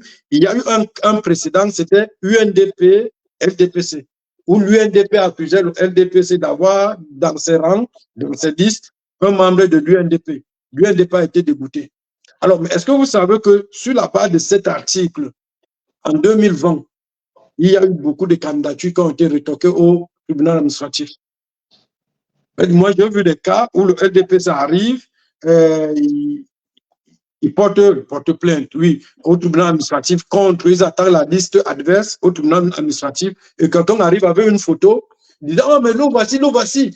Vous voyez là, il y a 2 ans, il était au meeting là-bas avec nous, il fait partie des nôtres. J'ai vu le LDPC, ils ont un parti politique quand on en a envie. Donc, sans te couper, hein, nous allons devoir nous arrêter là pour aujourd'hui, sinon ça va vraiment commencer à être long. Donc, je suis obligée de le citer, hein, puisque pourtant ici nous ne sommes pas partisans. Donc, le PCRN ne peut pas dire que Cabral Libi a été président honoraire. Non, c'est ça. Hein, honoraire. Hein. Il a été président honoraire ou honorifique. Bon, honoraire du PCRN sans en être un membre et a été investi aux dernières élections législatives sans être membre du PCRN. Est-ce que ça tient la route quand on adhère à un parti politique? Non, en matière d'élection, pour ma part, à la lecture du code électoral, à partir du moment où la déclaration de l'intéressé acceptant être candidat pour ce label est signé. À partir du moment où il y a une attestation d'investiture du parti acceptant investir le candidat, pour ma part, le premier réglé. C'est le premier réglé. Donc, oui, dans le PCR, elle ne peut pas dire que Cabral Liby n'a jamais été membre du parti, quoi. Mais il n'y aura pas que Cabral Liby, il y aura tous les députés, il y aura tous les conseillers municipaux, les maires du PCRN qui ont été investis par le PCRN.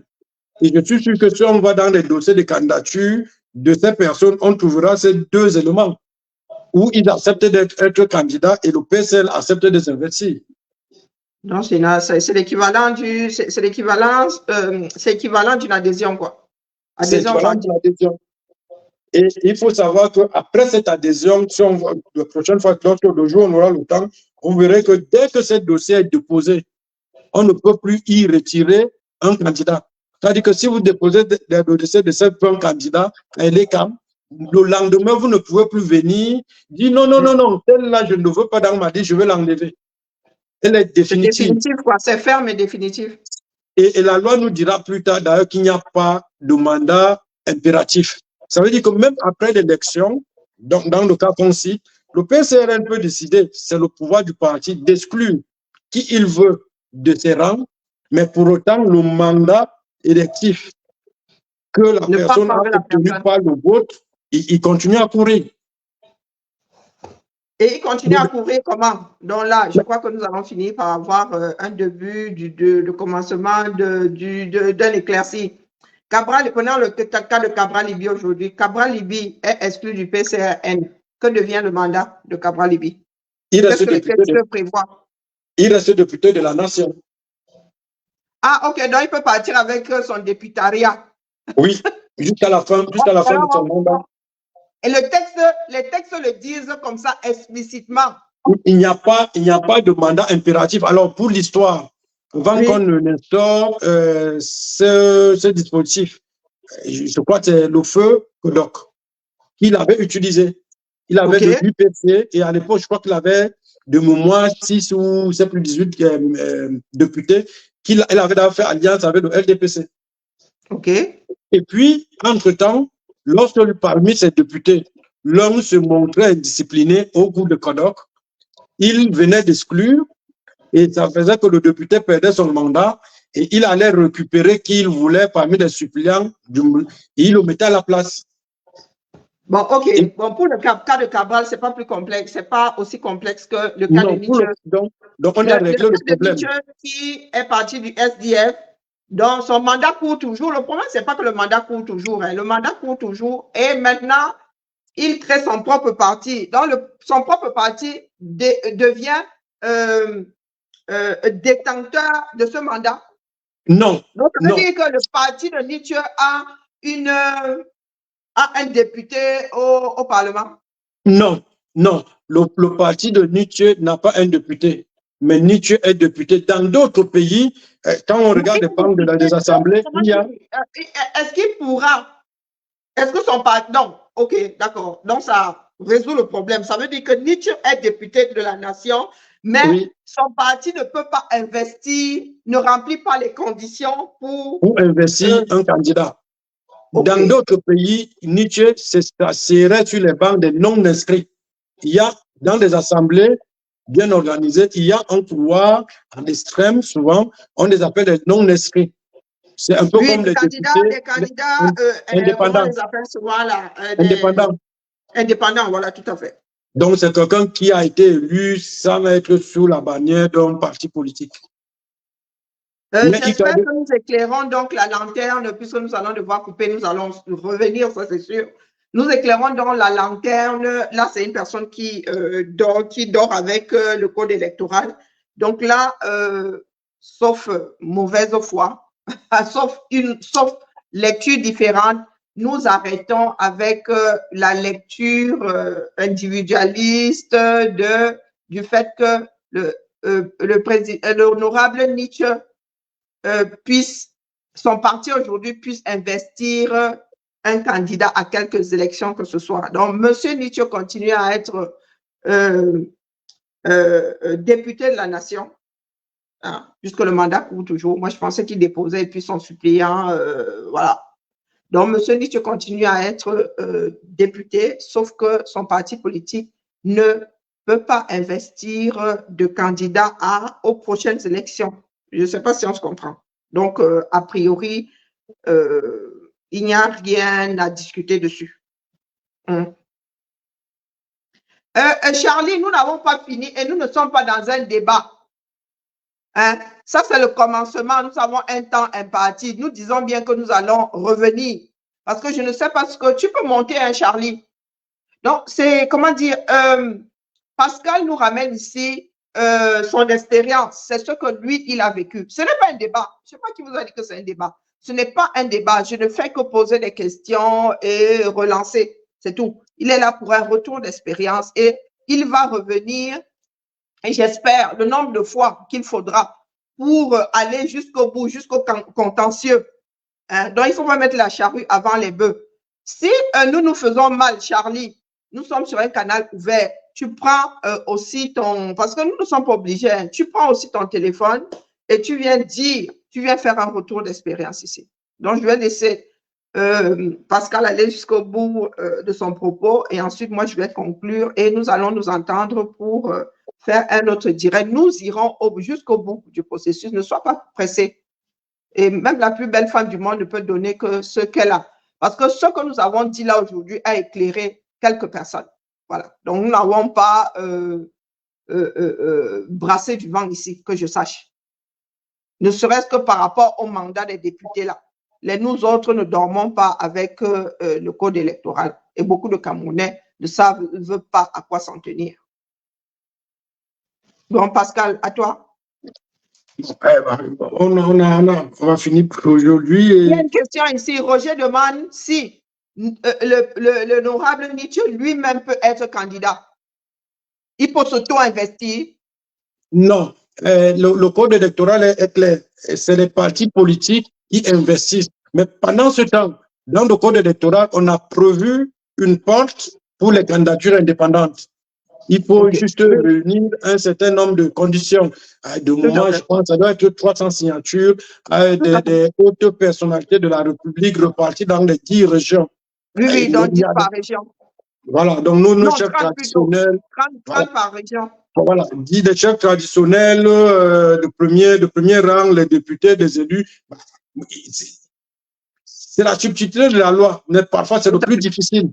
On a 180 députés, RDPC en a, c'est plus de 150. OK, allez donc leur demander de donner des parrainages à quelqu'un qui n'est pas de leur rang, sauf à ce qu'ils aient un intérêt particulier à faire investir ces personnes pour des raisons stratégiques qui leur seraient propres.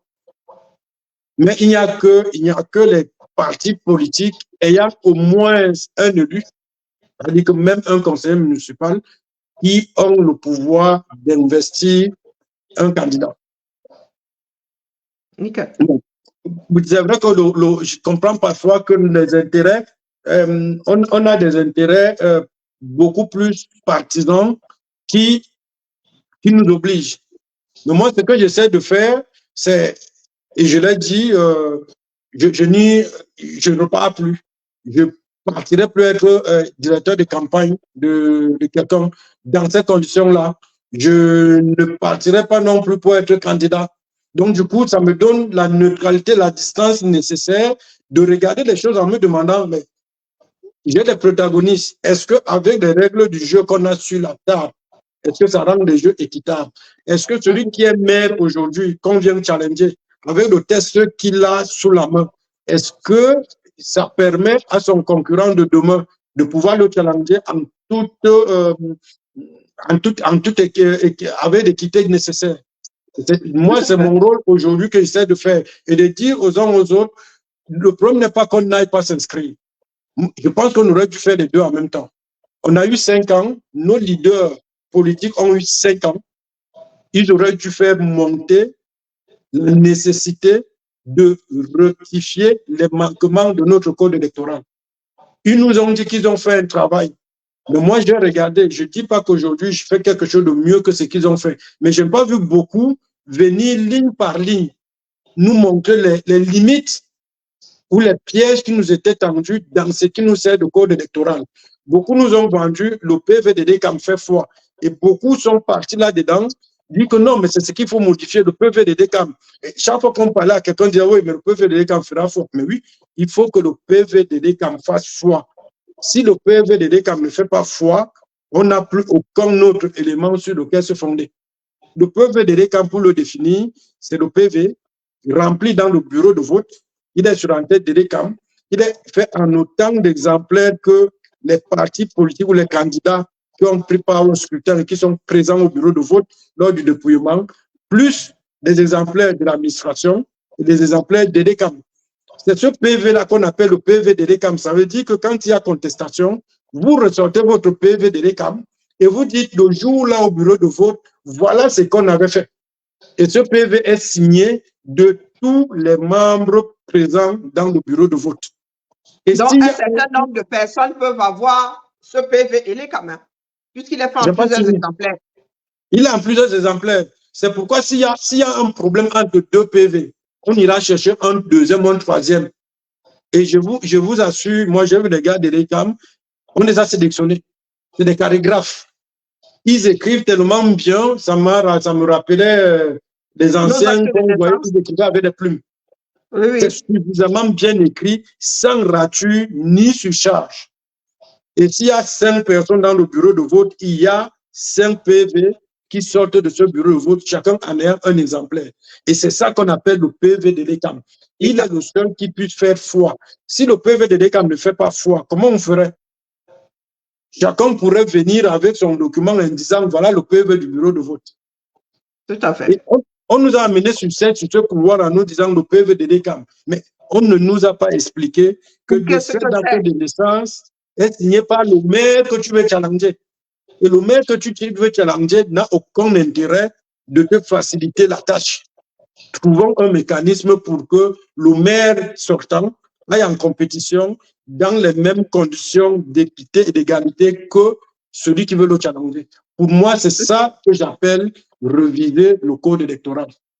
Ce n'est pas autre chose. Mais je ne dis pas que nous n'allons pas nous inscrire, que les gens s'inscrivent massivement, mais qu'il ait la vérité et tous les éléments. Ceux qui veulent être candidats demain, qu'ils aient tous ces éléments. Parce que lorsque vous vous engagez sans avoir ces éléments, c'est chemin faisant, en vous faites votre pont en nous traversant et vous vous rendez compte des difficultés. Mieux les connaître avant, juger le pour ou le contre, se préparer, y aller ou ne pas y aller. Karine, merci beaucoup. Merci à tout le monde. C'est moi qui te remercie et franchement, puisque nous n'avons pas fini, j'espère que tu trouveras le temps. Moi, je suis disponible, hein, tu trouveras le temps de revenir. Hein, sincèrement, parce que là, tu nous laisses sur notre faim. Nous ne sommes pas allés jusqu'au bout de la chose. Et il y a des oiseaux de très bon augure ici qui nous disent que bah, tout ça pour ça. Hein, c'est il y a pas mal d'avoir commencé. Donc, merci tout plein. Merci, merci, merci.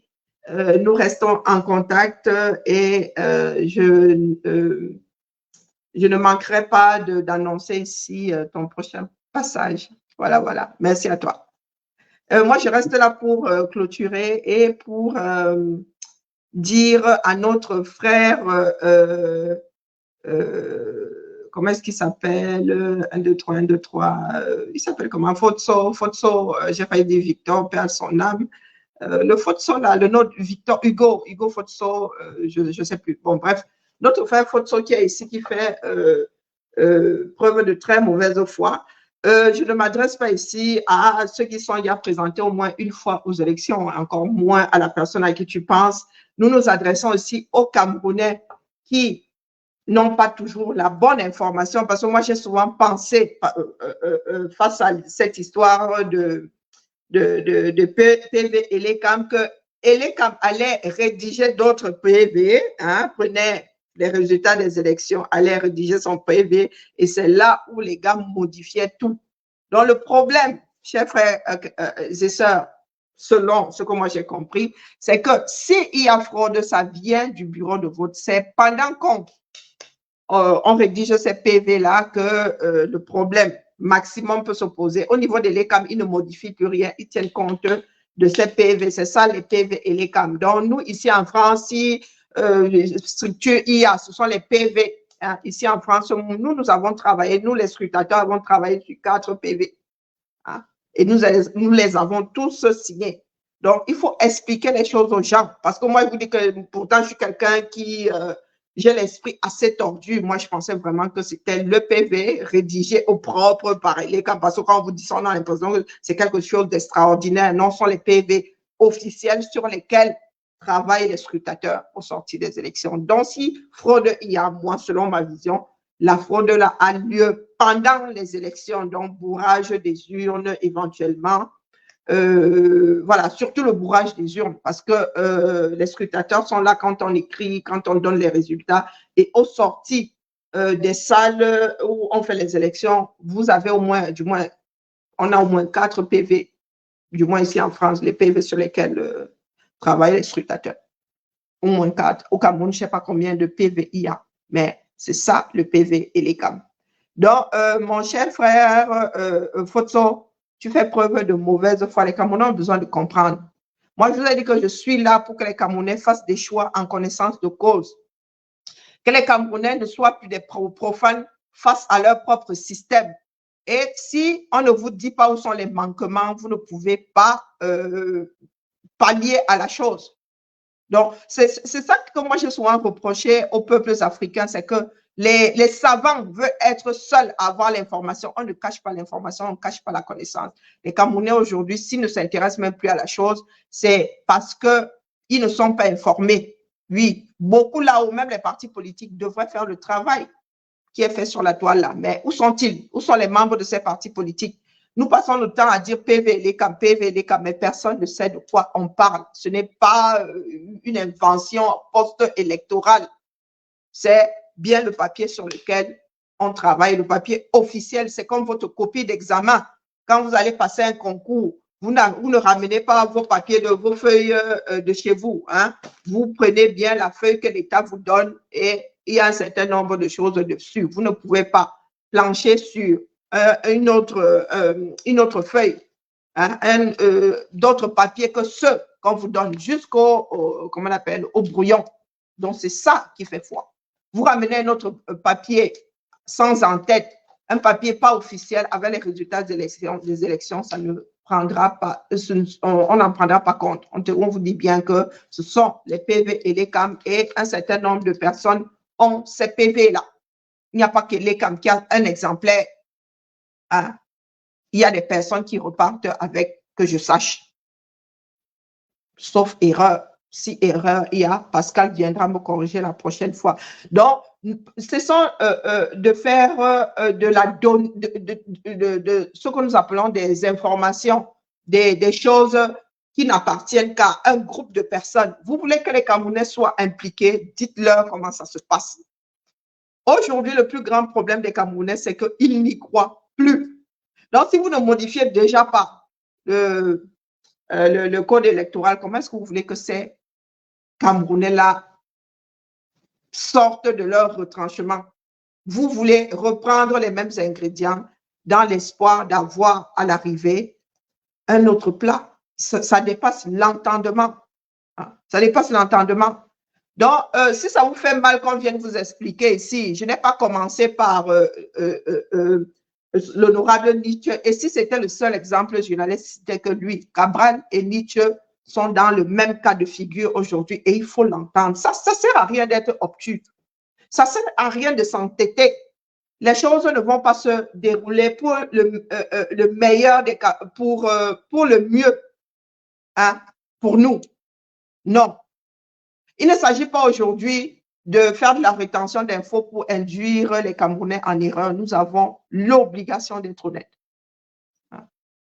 Moi, là où je suis assise, là, je n'ai pas de candidat, mais il est hors de question que je voie l'imposture à l'horizon et que je ne réagisse pas. C'est ma position à moi. Vous n'avez pas dit que je suis là pour vous dire de faire pareil que moi. Non, non.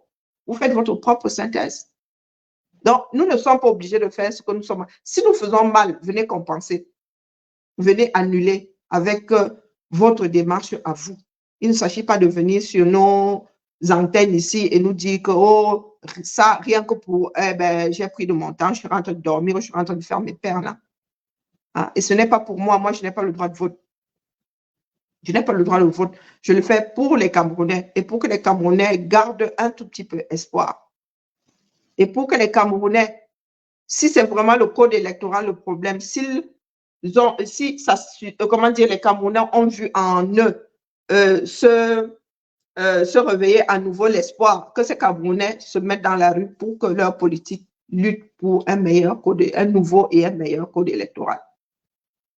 Par contre, s'il y a un groupe de personnes là qui veulent faire récupérer ce code électoral parce que finalement ça arrange la personne qui est au pouvoir, c'est vous qui voyez. Hein. Mais vous ne serez pas accompagné par le plus grand nombre de Camerounais. Parce que, comme je vous dis, les Camerounais ne sont pas bêtes. Ils ont juste baissé les bras et pour ceux qui disent qu'ils peuvent faire seuls, ils vous regardent faire. Nous n'avons pas encore atteint les bas-fonds.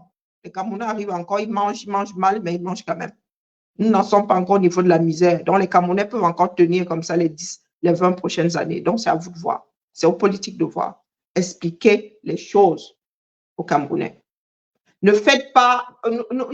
Nous vivons là comme nos ancêtres qui faisaient de tout des mystères, qui voulaient que la population soit divisée en deux. Ceux qui ont, comment dire, ceux qui sont habités par la chose et les profanes. La connaissance est versée. On partage la connaissance, ce n'est pas une chasse gardée.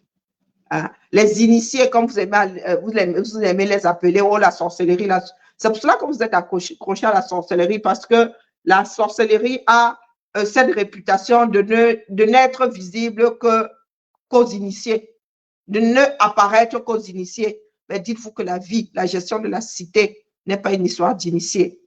Même l'enfant de 6 ans là, si vous demandez comment fonctionnent les choses, vous avez l'obligation de lui expliquer. Voilà, voilà.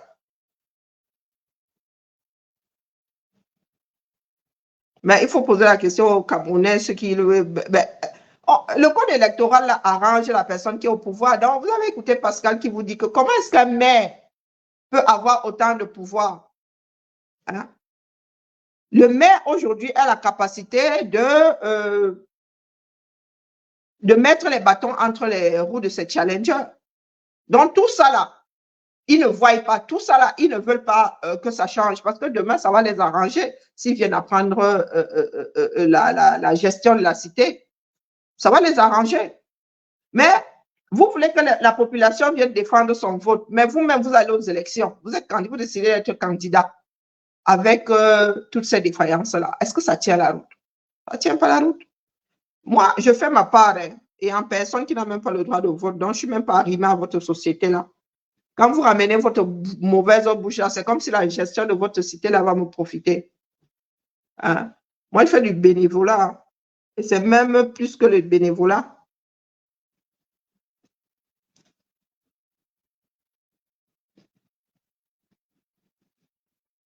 Donc, nous allons revenir bientôt.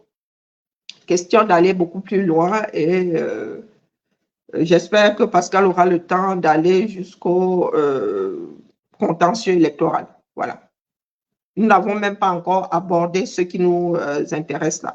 Après, ce sera à vous de voir si vous pensez que avec le code électoral, avec tout ce qui se passe là, nous sommes à même de dégager le régime via les urnes. Ah, nous ne sommes pas venus vous dire ici que allez-y ou n'y allez pas. Moi, j'ai ma position à moi qui est celle de ne pas nourrir quelque chose qui met de côté une partie de la population camerounaise. Ah, mais là, c'est ma posture à moi. Vous avez décidé d'aller aux élections. Moi, je suis qui là pour vous empêcher de le faire? Hein? Mais je donne ma position, je donne mon avis. Voilà, voilà. Partagez le direct, ça vous change. Sinon, hein? C'est Papa Zouk qui stocke les données là-bas quelque part comment on appelle, en Alaska. Hein? Ça ne dépend pas de nous, donc ça va être stocké ici, quitte à ce que ce soit utilisé dans 5, dans 10 ans, tant que le monde numérique existera et tant que Pazuc ne compressera pas cette page, ce que je dépose ici continuera de tourner. Ah, Est-ce qu'il y en a qui comprennent ça comme ça? Qu'aller aux élections, d'ailleurs, c'est légitimer comment on appelle, le mandat en cours, hein, puisque c'est Biya qui va organiser ces élections-là. Tout ce que, à quoi a donc servi la lutte de ces 5 dernières années? Quand ça revient à dire qu'il n'y a jamais eu de hold-up. Oh, moi, je dis ça comme ça, je dis rien. Oui, oui, oui. Dire que nous allons aux élections, là, c'est légitimer ce mandat de Biya, c'est lui qui organise. Bon, après, vous savez, le serpent peut se mordre la queue pour son propre bien, mais je ne sais pas comment est-ce que c'est possible. Allez, bonne soirée à nous tous. Bonne fête des travailleurs et d'anciens travailleurs. Je vois des chômeurs là, nous, des personnes assidues à chômer comme nous souhaiter bonne fête du travail. Et pour rappel, la date n'est pas commune au pays, à tous les pays de ce monde. Hein. Les Américains ont leur Labor Day, c'est ça, hein, ont leur jour du travailleur. Et ce n'est pas le 1er mai. Mes chers frères et sœurs, ce n'est pas en septembre. Les Américains, là, Labor Day, c'est quand le 25 septembre? Dans ma mémoire, là, j'ai comme l'impression que le jour de la fête du travail, Labor Day, c'est en septembre aux États-Unis. Je peux me tromper, le 5 septembre, le 23. Oh, je ne sais plus trop, mais ce n'est pas le premier. Les Suisses, juste là à côté, sont au charbon. C'est hier mon anniversaire. C'est pas encore mon anniversaire, bah. Le 10 juin. Je tiens mon 4. Ah, ben voilà, le 1er septembre. Non, le premier lundi de septembre. Voilà, ok, d'accord. Le premier lundi de septembre. Voilà, donc je n'étais pas loin. C'est mal enregistré dans ma tête, mais c'est enregistré. Le premier lundi du mois de septembre. Voilà, voilà.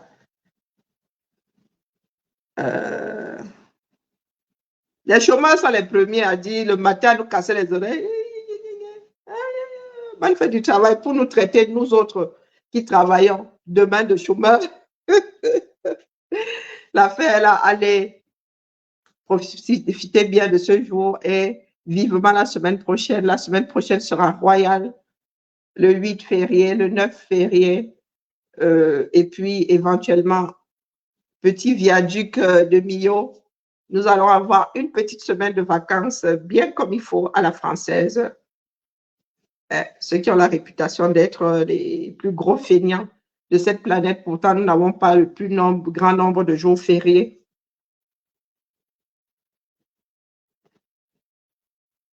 Vous êtes trop bizarre chez vous. Voilà, voilà. Allez, la semaine prochaine, là, ça va être fin de la semaine, mardi soir, reprise lundi. Bon, là, je dois aller pointer devant, là. Allez, ciao, ciao. Allô, la famille. Bien bas, je vous salue.